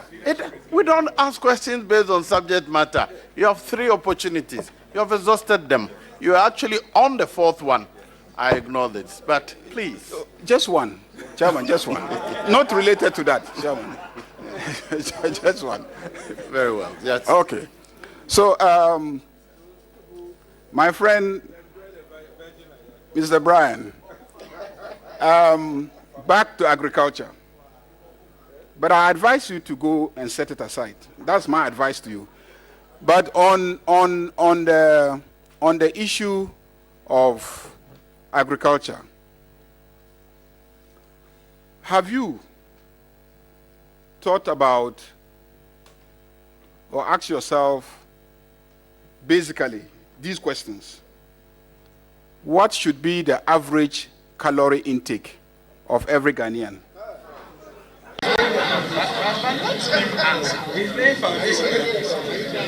No, they are interjecting. Have you asked yourself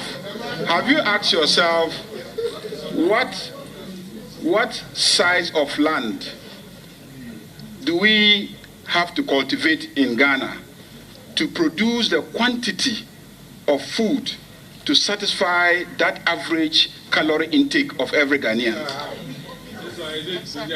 Do you know what size of land in Ghana is actually subject to agricultural activity to meet that calorie requirement of every Ghanaian? And the deficit, which should be your target in terms of increasing the farmland size, overall national farmland size. Have you thought about these basic technical questions? Thank you, Mr. Chairman. I'm very happy about the concern expressed by my good friend Mahama Yariga, and such concern is captured in the advice that he's giving me to, if I am not satisfied, to go to court to get my name cleared. Honorable, I'm grateful. I'm extremely satisfied in the recommendations in the white paper.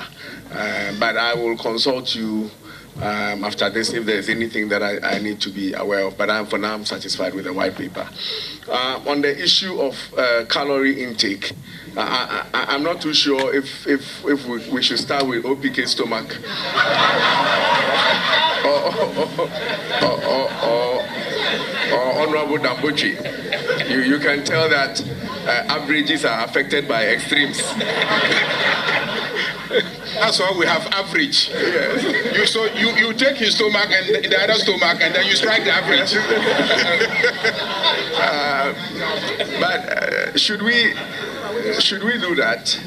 I think we're looking at the male calorie intake of about 2,000 to 2,500, and a female of about 1,000 to 2,000. But I think it's not really about land size. It has everything to do with the yield. And that is why I said, and I have repeated, that the idea is to look at improved seeds that will increase the yield per acre.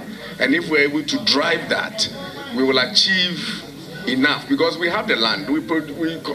I think our farmers, the 3 million farmers in Ghana that we have, are working on about 9 million hectares of land, yet we are not meeting the demand. And so the whole idea is to increase the yield. And that's one thing that I'm going to work with the research institutions to ensure that yield in our cash crop, in our food basket, and in cocoa is improved to achieve the right results. I thank you for caring about me. Thank you, now on leadership. Yeah. Thank you, Chairman. And Honorable Bryan Acheampong, my friend. You ask questions on the other one. On your CV, you said between 2005 and 2009, United States Air Force enlisted. May I know the rank at which you were enlisted and the rank at which you left in the U.S. Air Force?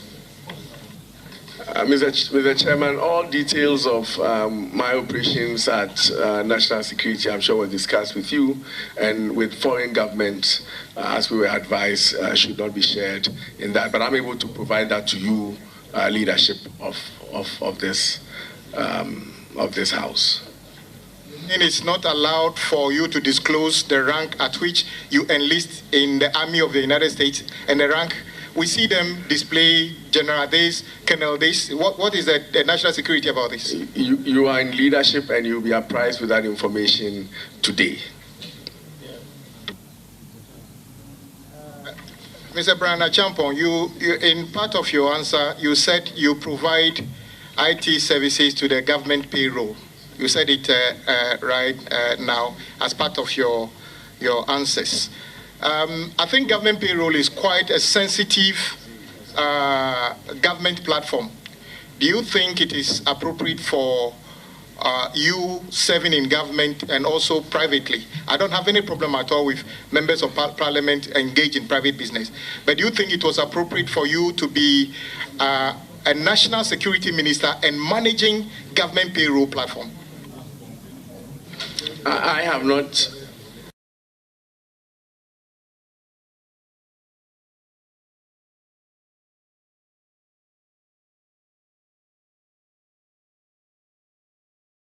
That I manage government payroll. I've not said that. What I have said is that I designed a product that has been procured and in use by government. I don't work at an accountant general or process their payroll on a day-to-day basis. I don't do that. You own the software by which the government payroll operates? It has been procured, so I no longer own the software. Provide any after-sales service to the software at all? Naturally, if you understand anything about IT. I do understand a bit. Thank you, Mr. Architect, the Honorable Architect. You will realize that because of advancements in IT on a day-to-day basis, there has to be updates and upgrades. But the company that owns the software that I used to manage provides those updates and upgrades. It is not done by me. You still have interest in that company? Do you still have an interest in that company that provides the after-sales service to the platform, the software? Yes.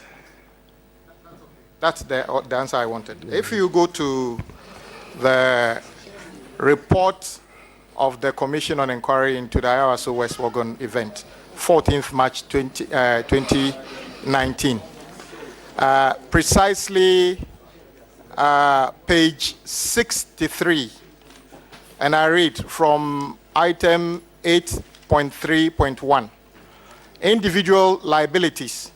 The Commission recommends the criminal prosecution of Mr. Ernest Akomia alias Dobo for the unauthorized possession of firearms under Section 1921 of the Criminal Offences Act. 2. 8.3.2. The Commission recommends the criminal prosecution for the offense of assault, to wit, the slapping of Mr. Samuel George by Mohammed Suleimana. 3. 8.3.3.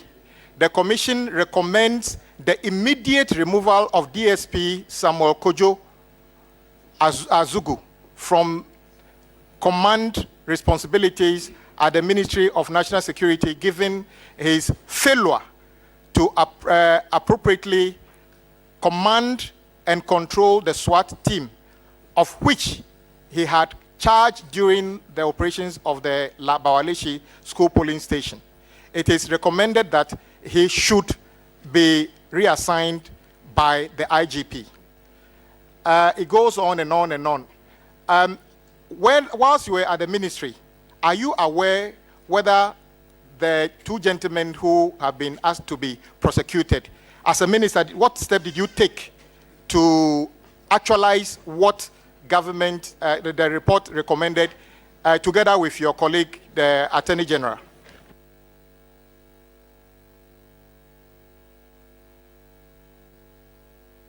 Thank you, Mr. Chairman. I will take 831. And it does not apply to me, and I don't have any information on what the National Security Council Secretariat did. I also don't know about what happened to Mohammed Suleimana, but I have a copy of the white paper, and I'm sure you do, and whatever was said about them. I also know that when it comes to Double, the government recommended the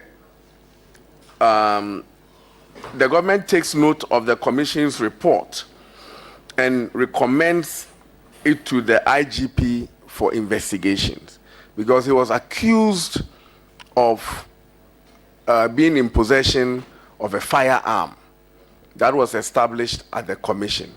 But it will have to take an investigation to establish whether that firearm that was in his possession was authorized or not. So he was, in fact, the white paper agreed and recommended him to the IGP for investigations. I don't know what has happened of that. I think that is what I can say about those. Okay, thank you very much. A day after the Ayawaso West Wagon incident, you were alleged to have said publicly that Honorable Sam George came to the polling station with motorbikes and macho men. At the committee hearing, this issue was raised. Were you able to prove whether what you said publicly could be the truth? Mr. Chairman, in the preamble, he said that I was alleged to have said, unless he's repeating, he's making a quotation of what I might have said, then I can defend myself. But if we go on the tangent of defending allegations that he himself cannot substantiate. Did you make any comment anywhere that Honorable Sam George, a day after the event, that Honorable Sam George came to the polling station with motorbikes and macho men? Not that I remember. That doesn't mean you didn't say it either. Hold on. You don't know what I have. Honorable Agboja, the question is not harmful. If I had said that he was on a motorbike or not, if I duly remember, I will admit that I remember, but I cannot remember. It doesn't mean that it's true or not true, but it's not harmful for me to deny it. Okay. During the investigation, did your men tell you how Honorable Sam George came to the polling station? I don't think it's consequential in this for me to have been told how people, the tens of dignitaries that came there, how they came there. If we can prove to you that you did say that Honorable Sam George came there with motorbikes and macho men, will you be happy to apologize to him publicly?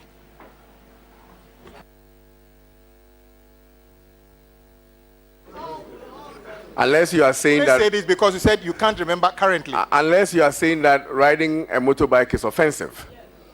Because that's also one of my favorite modes of transport. So riding a motorbike is not offensive. I said motorbikes I don't know how many people can ride 2 motorbikes at the same time. I say motorbikes and macho men. So it is not merely about him riding a motorbike as a means of transportation to the polling station. Honorable Chairman, there is nothing wrong in riding a motorbike. There is nothing wrong as a member of parliament going around on election day with security. I don't see anything. I do it. Every politician has boys who follow him around on election day. There's nothing wrong with that. So even if I may have said it about Sam George, I don't think that, I'm not too sure, unless I accused him of something that he may not have done. And if my attention is drawn to it, I will apologize. But there's really, I don't see where we're going with it. I'm sorry. We can leave that one there. I am happy you did say that the CEO of Cocoa Board is here, and I welcome him, and then Honorable Fifi Boafo. On the 2nd of November 2017, 2nd November 2017, it has been published in Business Ghana that the Cocoa Board uncovers ghost Cocoa Road contracts under President John Mahama NDC government. Then on City News portal, October 5th, 2020, publication of Cocoa Road report depends on government. As the new minister taking over the very important entity as Cocoa Board, I've read the first one where the chief executive, fortunately he's still the chief executive, alleged that a government procured contracts under Cocoa Road, and he calls it ghost. Ghost, I haven't seen a ghost before. Basically, it means it doesn't exist. And then the Cocoa Board went ahead and set up a committee to investigate or audit the Cocoa Roads. Indeed, he admits that the report is ready. Yet they are saying that the Cocoa Road report is not for public consumption. May I ask you, because I've asked your predecessor a dozen times on the floor of Parliament. At a point in time, he said he's laid the report of Cocoa Road audit in Parliament, though nobody can find that report. May I ask you, if you get approval, will you confirm that you'll be kind enough to the people of this country to make the report of the Cocoa Road audit public, so that people can see whether the ghost contracts under Cocoa Road exist or the chief executive misled the country? Will you make that commitment?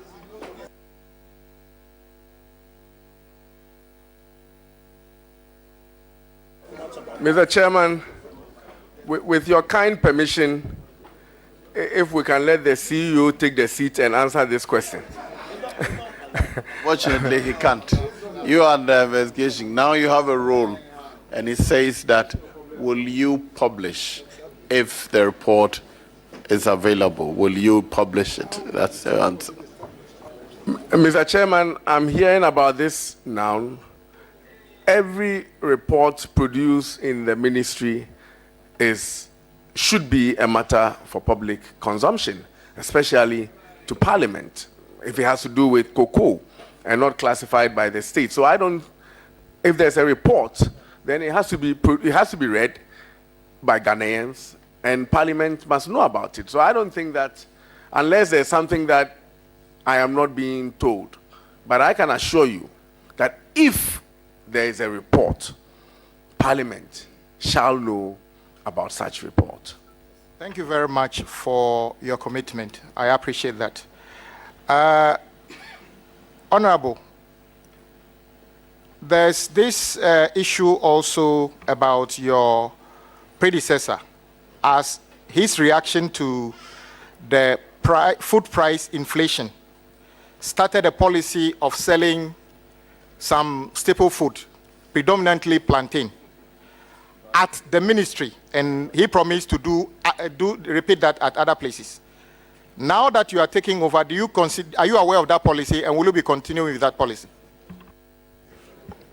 I read about it, but I don't really know much about it. But I read about it, I saw it on TV, in the dailies, nicknames being called Bodiera and things like that. Bodierman, yes, but I heard about it, but that's just about it. If you went to see the activity going on at the ministry, will you continue it? Selling the plantain at the ministry as an intervention? I'm sure every leader and the tools that they apply to achieve their objectives. His predecessor may have done something different. He did something different. I will do something different. My last question, I am here, I'm happy our senior brother, the road minister, is here. The issue of Cocoa Road is a very significant problem to this country. As a matter of fact, every government intervention you can talk of, whether it's healthcare, education, agriculture, tourism, would depend on good roads.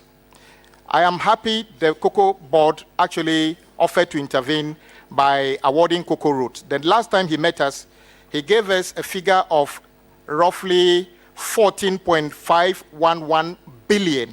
That is the total commitment of Cocoa Road projects under the Cocoa Road, which you are coming to inherit.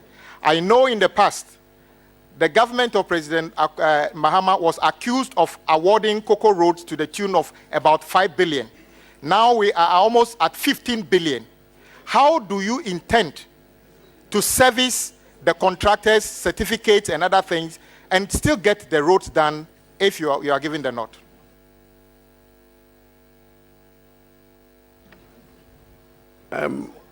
Honorable, Ministry of Agric is a huge ministry.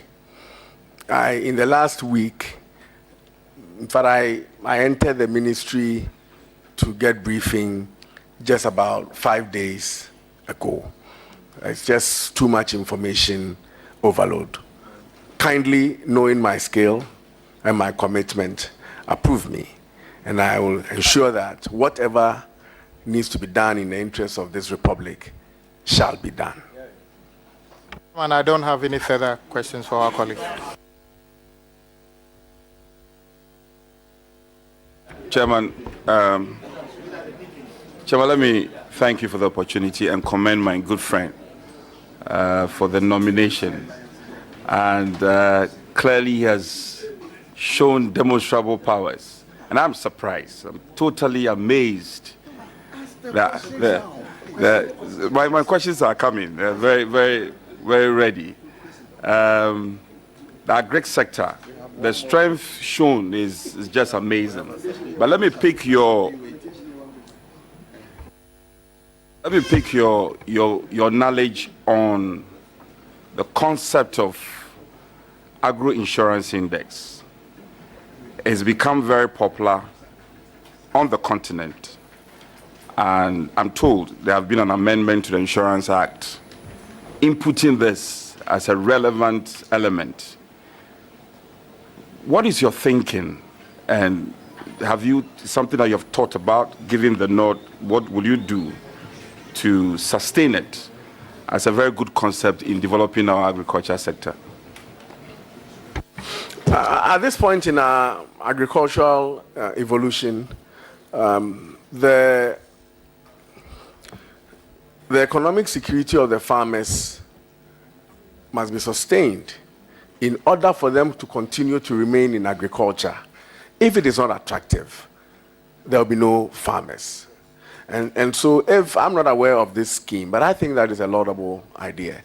If there can be any insurance policy that guarantees an income for the farmers in the event of post-harvest losses or seasonal losses, then it's something that has to be encouraged. Bushfires, galamsey, all kinds of things that are happening to farmers. If that policy is available, that is something that I really want to look into and support. But I have not been briefed about it, but I think that is a wonderful idea.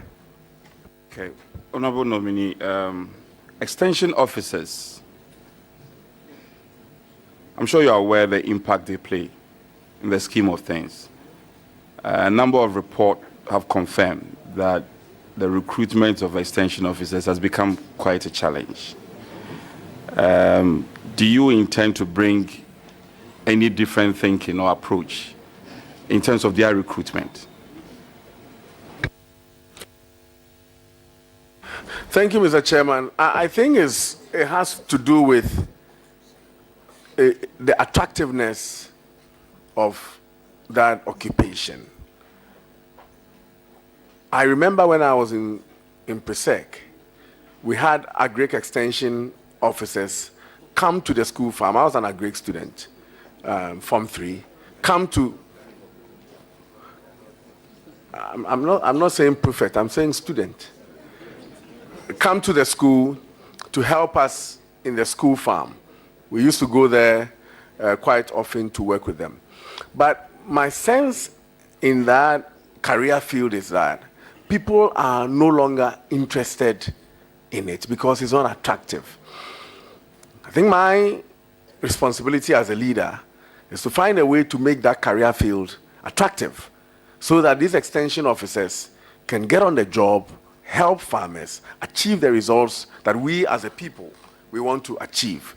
And if I am able to refine that career field to get more young people to be interested in extension, agric extension work, I think that I would have achieved. It is not just agric extension, even the veterinary services. As we speak, we have a deficit of about 1,800 people that with the nod of the Deputy Finance Minister, I know if I'm approved this week, next week I'll get a financial clearance to get these people, these veterinary officers in to do the job as required by the Republic. So, Honorable Leader, that is how I will answer that question, that we need to make extension services attractive so that they can deliver on their mandate. You are very reputable for successful business, and I bear witness to that. What is it that you will distill from your successful business life to be applied to this new sector, if you are gracious enough to?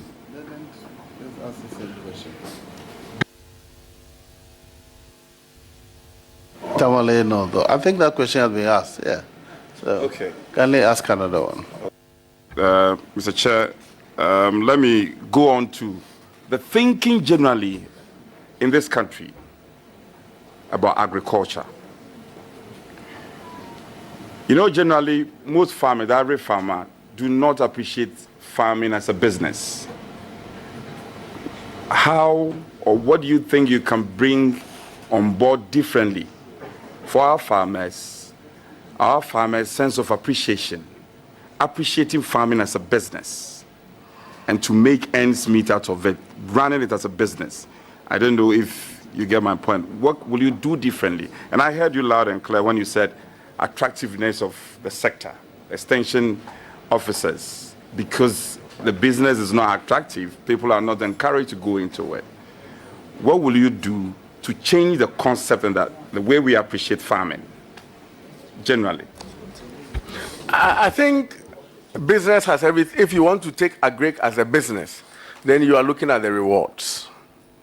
It is the rewards that will keep people on the job to continue to produce for themselves and invariably for our food security, if you are looking at agriculture as a business. And therefore, as a leader of a ministry, my job is to make sure that they continue to get that reward that they seek. You should know that a businessman who is involved in agriculture, his first interest or primary interest is not to feed the country. His primary interest is to make money. And therefore, make that reward available to them, incentivize them, get NAPCO to buy their farm produce as and when they have excess. Make sure that at least the government infrastructure, school feeding, police, military, prisons are all taking advantage of the produce that our farmers produce, so that they don't produce, it goes to waste, and then the following year, you expect them to go back and plant. My job is to make sure that I provide the leadership that whatever they produce, there will be market for them, and I will do that. Okay, let me try and conclude on this. I'm reliably informed that Minister of Agri has been very successful in their bid to manage debt owed to fertilizers, suppliers, and seed suppliers to your sector. I don't know what briefings you've received. How would you relate to this? Thank you, Mr. Chairman. As a majority chief whip, you will have more information than I do. I am just now being immersed in the sector, and I'm sure that when I get in there and I'm comprehensively briefed, I'll take decisions positively for this republic. Chair, this will be all, but just to provide information to my friend that I'll be available when he needs any consultancy on your advert is overruled. Your advert is overruled. Agro enterprise. Yes, Honorable Ranking.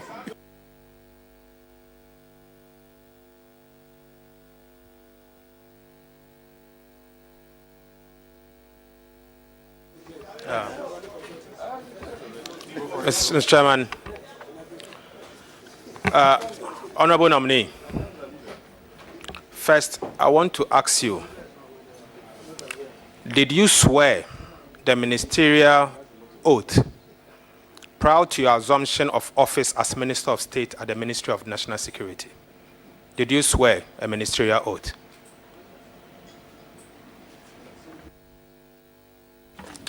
As part of the swear, Mr. Chairman, yes, as part of the swearing-in process. Do you remember what you swore? Can I recap it and read to you? It says that I will uphold the principles of the Constitution, that I will faithfully observe the laws of Ghana, that I will promote the welfare of the people of Ghana, and that in all circumstances, I will do right to all manner of persons, according to the law, without fear, favor, affection, or ill will. Is that the oath you swore? The ministerial oath. If you say so, unless it has been revised. This is the ministerial oath. Would you say you upheld your ministerial oath whilst you served as Minister of State at the Ministry of National Security? No, I picked it from the ministerial oath. It's the same thing. It's the same thing. I can read it again to you. So you have types of oath: the oath of secrecy, oath of office. Yes, oath of office, oath as Minister of Member of Parliament, and then the ministerial oath is oath of office. Yes, oath of a Minister of State is here. So let me read the ministerial oath to you again. Page 207 of the Constitution. You don't have to. I heard the first one, but Okay. if the question is, I want to know. Can you are not a member of the committee. You are just interjecting me, Honorable Leader. Allow me to make my point. Mr. Chairman, I've read it. With the greatest respect, now that you call me into question, what you read certainly is not the oath of a Minister of State. I don't know where you conjured it from. Read from the Constitution with the greatest respect. Honorable Leader, first, you are not a member of this committee, and the chairman never called you, so you are completely out of order. Address the chairman first. The chairman did not give him the listen. Go ahead and. You don't rule me out of Mr. order. Chairman. You don't rule me out of order. Very you have well, no such authority to read me. Very well. Now, you have no such authority. Order. And now, I gave you the chance to raise the objection. Now, please proceed. Would you say you held that office You upheld that ministerial oath whilst you served as the Minister of National Security. Did you uphold the oath? Without more. I did not hear you. Can you repeat that again? Without more.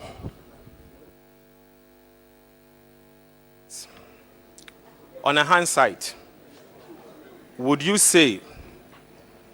would you say about your involvement in the deployment of armed NPP party vigilantes in a police vehicle to brutalize and injure innocent Ghanaians at Labaoleshi during the Ayawaso West Wagon by-elections? Mr. Chairman, there's no factual basis to that question and no proof whatsoever to the question so posed. Were you involved in the deployment of armed party vigilantes at Ayawaso West Wagon by-elections? Mr. Chairman, I think if we can afford the member the opportunity to rephrase the question, that if... Don't worry. Did you authorize any people at Laobalish? I think you have answered that question more than 2 times. Because he said armed party. That part, that's where I need either rephrase or restate so that I'm sure what question I'm answering. Mr. Chairman, my question is clear and simple. Were you involved in the deployment? I did not say you authorized. Were you involved in the deployment of the vigilantes at Labaoleshi? Mr. Chairman, no, I was not involved. Do you know Ernest Acheampong, aka Double, a dealer in mobile phones at Tiptoe Lane? Do you know him? I know Double, and I'm just now finding what his real name is, Ernest Acheampong, but I don't know him as a mobile phone dealer.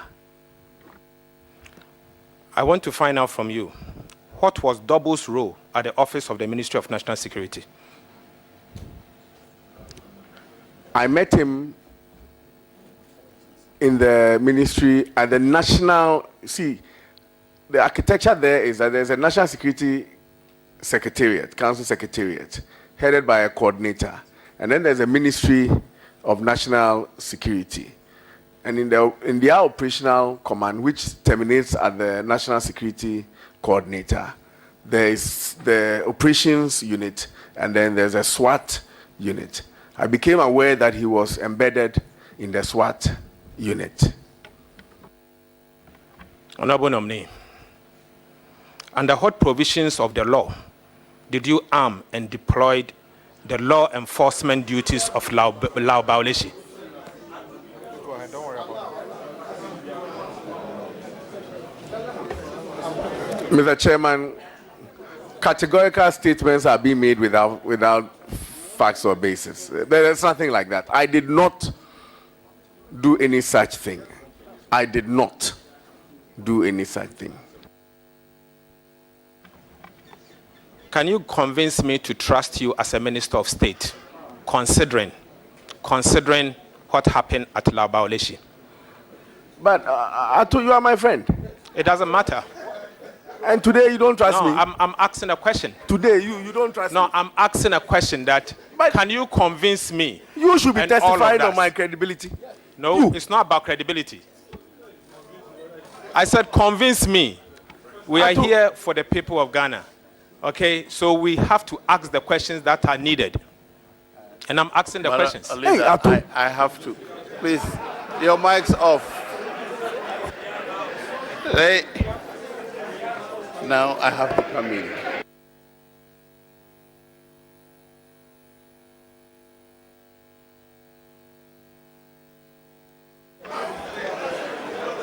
Honorable Nominee. Honorable Nominee. Honorable Nominee, in your earlier statement, in answering a question posed to you by Honorable Minister for Energy, you said nobody died as part of the Ayawaso West wagon by-election operation. Are you aware that up to date, a gentleman named Yellow is unable to walk properly? Even though nobody died, but somebody has permanently been injured. Are you aware of that? My good friend, Ato, I think I mentioned in a preamble to this Ayawaso thing that anything that results in injury, especially around electoral violence, is regrettable. If indeed the statements that you are making is of facts, then I'm saddened by it. I've said it shouldn't have happened.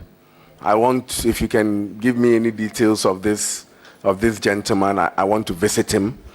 You know, it should never have happened. And if indeed he's injured, then I think that the state should do something about it.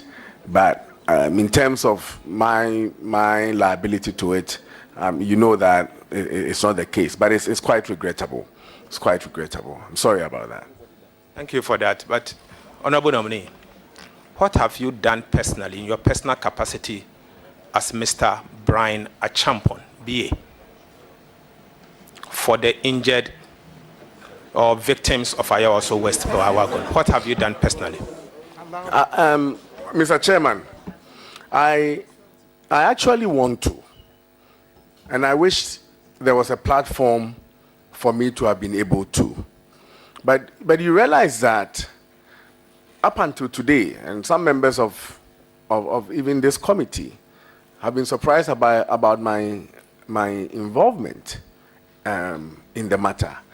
It had been hyped to the extent that I didn't even think that these people will want to see my face. And if they are watching this, if there's anything I can do, because I do it for people, I do a lot of philanthropy, and if that opportunity is there, and I told you can lead me, I will want to. Not because I was involved, but because my fellow citizen, it has come to my attention that my fellow citizen is injured. And if I can, I will. And if you lead me to it, I shall do that. Honorable Nominee, the report of the Commission of Inquiry into the Ayawaso West wagon event and the white paper on the report of the Commission of Inquiry into the Ayawaso West wagon event both talked about the need to compensate the injured. Are you aware as to whether the government has compensated them? I pray that they have. I am not aware whether it has been done or not, but I pray that they have. And if they have not, now that it has come to my attention, I will, whatever the advocacy that needs to be done to make sure that it is done, I shall employ my efforts to that. Can I take it as an assurance to this committee that you will get involved and ensure that the injured or the injured are actually compensated in line with the two reports that I've just referred to? I will find out. I'm not too sure, except for a few people. There's been a lot of changes in the ministry, a lot of changes in the last 4 years. If it is true that they have not been compensated, then I'm sure the Ministry of National Security is watching and hearing that it's come up in the committee. By now, people are scrambling there to make sure that the right things are done. I will follow up, and if it is not, I will prompt them of it. Honorable Nominee, in your earlier statement, coming from a question that a colleague asked you, you said the report never mentioned your name once. The report never mentioned your name once. Is that the case? Is that what you said? In relation to a finding that I specifically authorized the operation, not in anywhere in the 500-page plus document.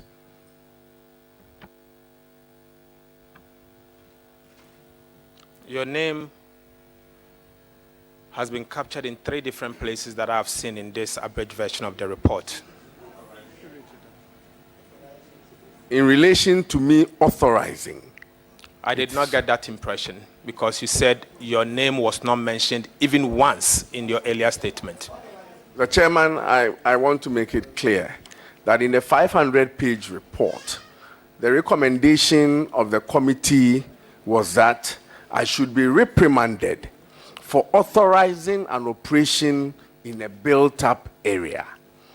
That should take a cue from a finding in the report that says that when XYZ appeared before the committee, they said Bryan authorized us to do that.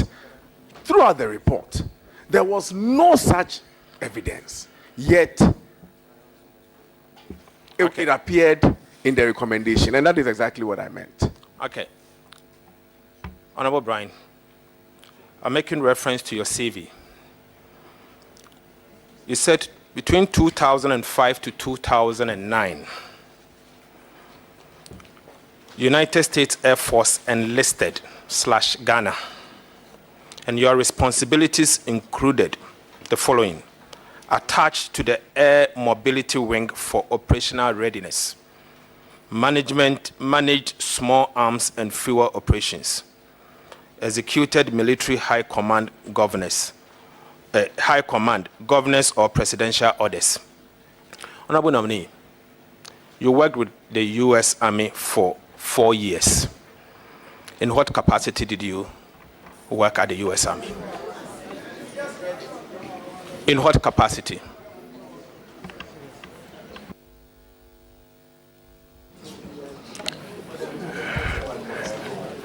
In the capacity as you just read.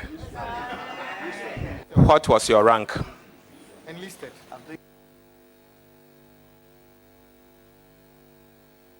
Mr. Chairman, I asked this because as ranking member of this committee, it was only right for the honorable nominee to discuss this with us if he thinks that there are matters of national security and it cannot be made public. You discuss it with us before we sit here.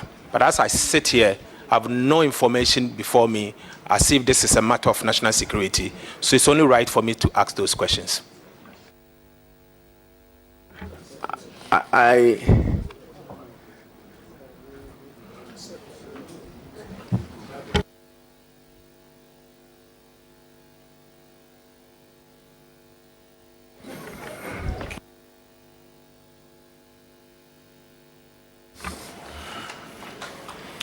Mr. Chairman, now I move on to policy.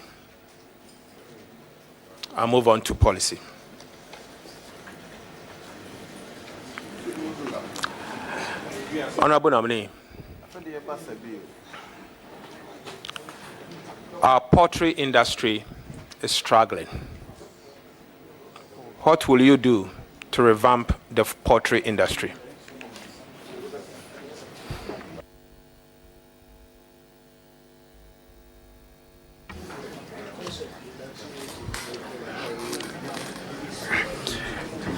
Mr. Chairman, for the avoidance of doubt, when you leave the military, you are either giving an honorable certificate or a dishonorable certificate. For the avoidance of that, I'm going to... We are moved out of that. Chairman, we discussed something here. When we finish, we'll go with that, please. The public is interested, and I want to assure you that immediately we're done, I'm going to produce my honorable discharge certificate, which will state everything that I did in the military. Mr. Chairman, my question was not as to whether he had an honorable or dishonorable certificate. My question was straightforward. What is the rank? If you can't answer, all that information is on that particular document. That's what I'm trying to tell you. So you can't say it publicly, but you can say in public that you will bring the document to us. You have earned the right to be a leader, and you are entitled to certain classified information. On the issue, Mr. Chairman, what is classified about a rank? A rank in the army. What is classified about it? Just as you are misquoting even the branch of service that I was in, when you receive the documentation, you will now be able to know the branch. I am not comfortable with the way these questions is being answered. Mr. Chairman, I asked a simple question. I just wanted to know the rank. You asked me to wait so that he brings the information to us. But if he's going back to it, then it's only right for him to tell us the rank in which he left the army with. It's only right. It's a simple question. Honorable Mr. Chairman, when confirmed, I understand the challenges facing the poultry industry.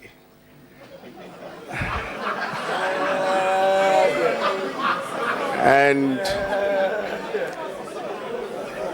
it mostly has to do with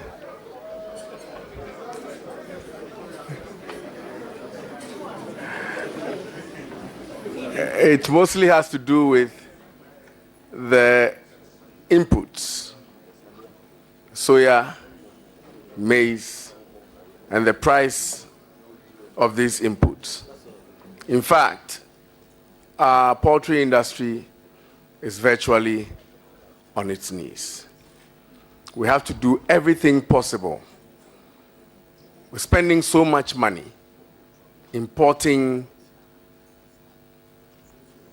frozen foods, making our population, our poultry farmers, unemployed. As a ministry, I will lead a process to ensure that the inputs that they require to make sure that the industry is viable will be pursued.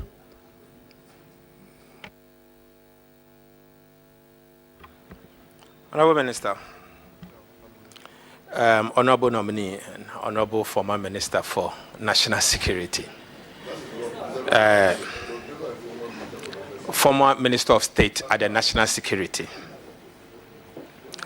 poultry feed plays a major role in the survival of our poultry industry. Currently, the prices of poultry feed has tripled. Is there any measures you can put in place to ensure that our poultry farmers can get access to this feed at a cheap cost so that our poultry product can also be cheap? Honorable Chairman, I'm sure that if the inputs were cheap anywhere, the poultry farmers themselves would have gone for it. It has to do with our capacity to produce these things locally at the cost where it will be bearable for them, so that this input will in turn lead to a reduced cost of production for them. At the moment, it's beyond their reach. The maize is not there, and if it is there, they just can't buy it, because you cannot sell the chicken at the price where nobody's going to buy. So they are vacating the trade. It is our job to make sure that there's improved seeds, high yields, that brings the price of the maize down and the soy down, so that the poultry farmers can have access to it. That is just what we have to do. And that is what I have said over and over again that I intend to lead. Ghana imports onions from Niger amounting to $100 million annually. Niger, onions from Niger. I want to find out from you as minister, this is low-hanging fruit. What short-term measures can you put in place immediately so that at the minimum, Ghana will not produce will not import onions from Niger? Honorable Chairman, why should Ghana import onions from Niger? There has to be something wrong with us as a people to allow us not to be able to produce onions in Ghana to feed ourselves. I mean, Mr. Chairman, if anything, if for nothing at all, we all have a piece of land in our homes to be able to plant our own onions. Why do we allow ourselves to import $500 million or $100 million worth of onion? This house, this parliament should have banned that thing long time ago. We need to commit ourselves to our own food security. And we need to provide the leadership as a minister, as a parliament, as a government to be able to achieve that. We have no business. Niger, half desert, half grassland, and we are importing onions from them. And we don't see anything wrong. Honorable Leader, be assured, this embarrassment will be stopped because we will produce to feed ourselves. Thank you. What is the status of one village, one dam? What is the status of one village, one dam? I have not been briefed on that.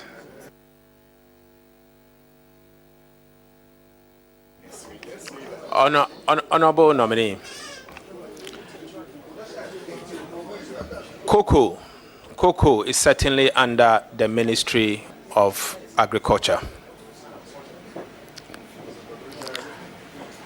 Are you aware that Ghana Cocoa Board recently was unable to repay cocoa bills due them? Repay cocoa bills due investors. Are you aware? Yes, I am aware. I read that and I have some scanty brief on it. Have you taken time to apprise yourself with the financials of Ghana Cocoa Board? Thank you, Mr. Chairman. Not yet.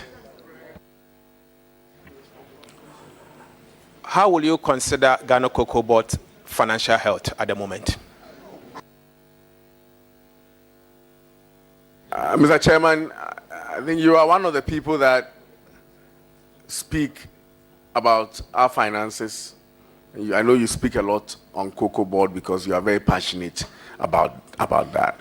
I am not an expert in the field of finance, and you are one of the people that I will consult, especially now that you're a leader of parliament, to put our heads together to see how we deal with the problems in the institution under my ministry.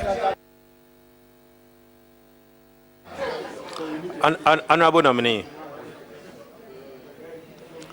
Cocoa Board 2 years ago bought and sold almost 1 million tons of cocoa. Last year, just immediate past crop season, they bought and sold 640,000 metric tons of cocoa, slightly under 650,000 metric tons. This year, the target is for them to buy 800,000 metric tons. So far, if you are to check on the ICCO website, they've bought less than 600,000 metric tons. Yet, the amount they borrowed remained on service. Are you concerned about this? Mr. Chairman, I think at the end of the day, we have to look at, if you're a minister, we have to look at the mechanics and what works for the republic. If what you are saying, I don't know whether is positive, honestly, or negative, I need to be thoroughly briefed. Cocoa Board is a critical asset to the state. There are very, very senior people on the money matters at that level. I think we should be able to sit around the table and whatever the solution is, if it is a problem, when prescribed, my job will be to lead it to ensure that if it is a mess, we get out of it. And if it is positive, we push on and go ahead. I don't have enough information to be able to make comments and prescribe solutions to it. But whatever the solution that is prescribed by the experts, my job is to lead it to make sure that it is achieved. Thank you very much. Honorable Nominee, last but one question. Are you aware that Ghana Cocoa Board award some road contracts in US dollars as against the central bank's directive? I have all the documents that I have. I didn't see a dollar denomination on the contracts, but I will want to find out if there's any such. But then again, this is not to say that if they are doing so, it's right or wrong. But I don't know. I just don't know. I'm sorry. Are you aware of the total indebtedness owed to fertilizer suppliers by your ministry to be, if approved? Total indebtedness owed to fertilizer suppliers. I saw, I think I read in the brief that it is north of about 200. It's north of about 200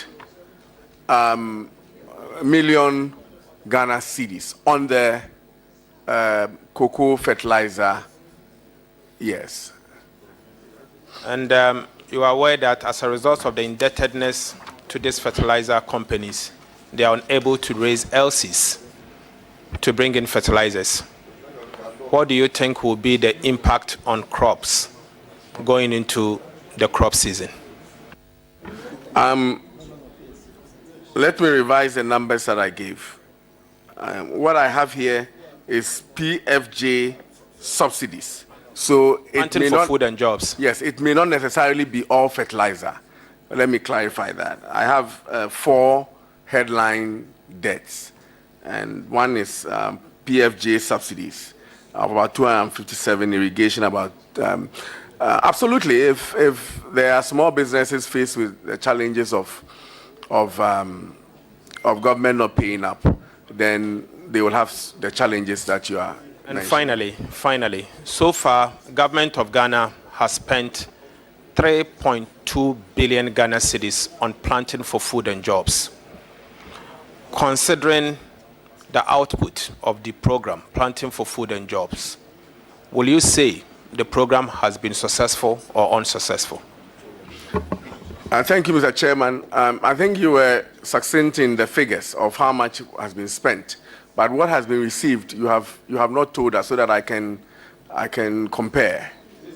How much, according to your budget statement, the Ministry of Finance has disbursed to the Ministry of Agriculture for the purposes of planting for food and jobs? I got that. I want you to also tell me the output so that I'm able to compare. That is why I'm asking you, Honorable Nominee. You are going to the ministry. You are the one that the expert has briefed you. Considering the amount you have received, 3.2 billion Ghana cedis for the program, planting for food and jobs. You know the output. Do you think the program has been worthwhile? I don't know the output. But I also don't think that 3.2 billion in 6 years is enough investment in agriculture for our food security. 3.2 billion is not all the investment in agriculture. It's the investment in one program at the Ministry of Food and Agriculture. Honorable Member, whatever the investment is, in so long as we have not been able to achieve food security, food resilience and buffer, and for export, it means that the investment in itself is not enough. Thank you, Mr. Chairman.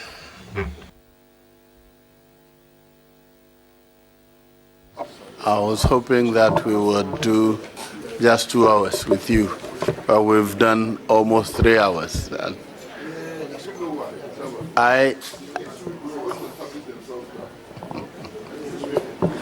I'll ask one question. A friend who is A friend who is a poultry farmer sent me a question.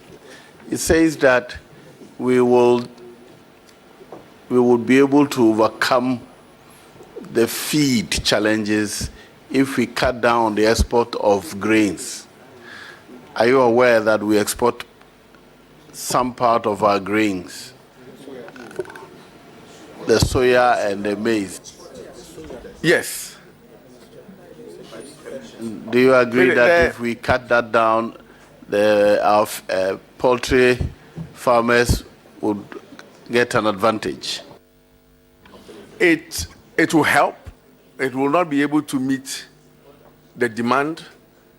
We need aggressive investment to be able to achieve the levels that will, and the levels in quantity and the levels in cost, such that the poultry farmers will have it as an input to be able to produce the poultry to feed the population. So yes, it will help, but it will not solve the problem.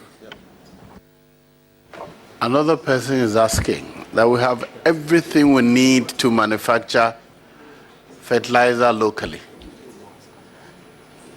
Has your investigation confirmed this?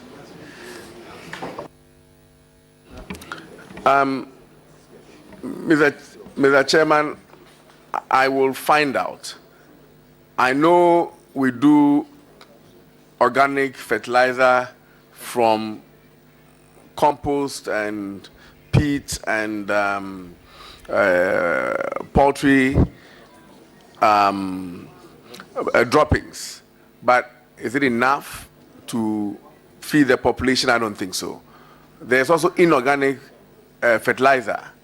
And I know that some individuals are trying to put some investments in the country. We need to look at all these things holistically by setting the agenda, the objective of us as Ghanaians, as a country, of what we want to achieve and the mechanics that we need to deploy to achieve that. And we have to do this thing together. Very well. From what I've seen of your investment, I have confidence that you put your mind to something, you can achieve it. So I wish you well. We thank you for attending upon the committee to answer questions. Before I discharge you, I accepted to, or I've agreed to recognize some people. You've mentioned some of them. I see the CEO of Cocoa Board here, Honorable Bryan. When I joined this committee, he was a member in 2009. Now he's heading Cocoa Board, he's selling cocoa. The head of Buffer Stock, Hanan, is also here. Okay. Now, Mrs. Janice Acheampong, wife of the nominee, is also here. And mother of the nominee, Madam Comfort Ampoma, you're also welcome. Right. Acheampong, the third. Nana Mamunia, Abetifi Hine and Abetifi Hima, you're welcome. Nana Somuamre Acheampong, Kowu Asaka Hine. They call it Kowu Asaka Hine. Nana Boama Ayirepe, the third, and Kwetia Hine. You're welcome. Bafo Ejari Yabua Siama Kowu Mare Hine Abene. Yeah. Nana Krobia Santi, I don't think him prior so Kowu. And my own brother, Nana Oredu Wade. Kwetia Uncle Sohine. Brapenny, you're welcome. And then Nana Safu Kantanka the third, and Kwetia Adontihine. As for, I'm not surprised that you're all here, Kwetia, because Rock City is a sufficient investment for the community of Nkwetia. So we are grateful. I am also married to Nkwetia. I'm now coming to my party people. Nana. Yes, I've seen Nana B. You didn't put it. National organizer, I recognize you. Thank you for coming to support. And I see former MP, Honorable Collins Usamankwa. I said, because of his beard, I mistook him for somebody. I'm sorry, I think I overlooked. Yes, Nana Kwetiahine, Nabo Amaya repeat the third. Nana Kwetiahine, Nana, we thank you for coming. You're welcome. All right, who is the D4? So I see that all the 18 caucus are here to support, and other members of parliament. Today is not a sitting day, but you're here in your numbers. Thank you. We thank you, all of you, for coming. You're discharged.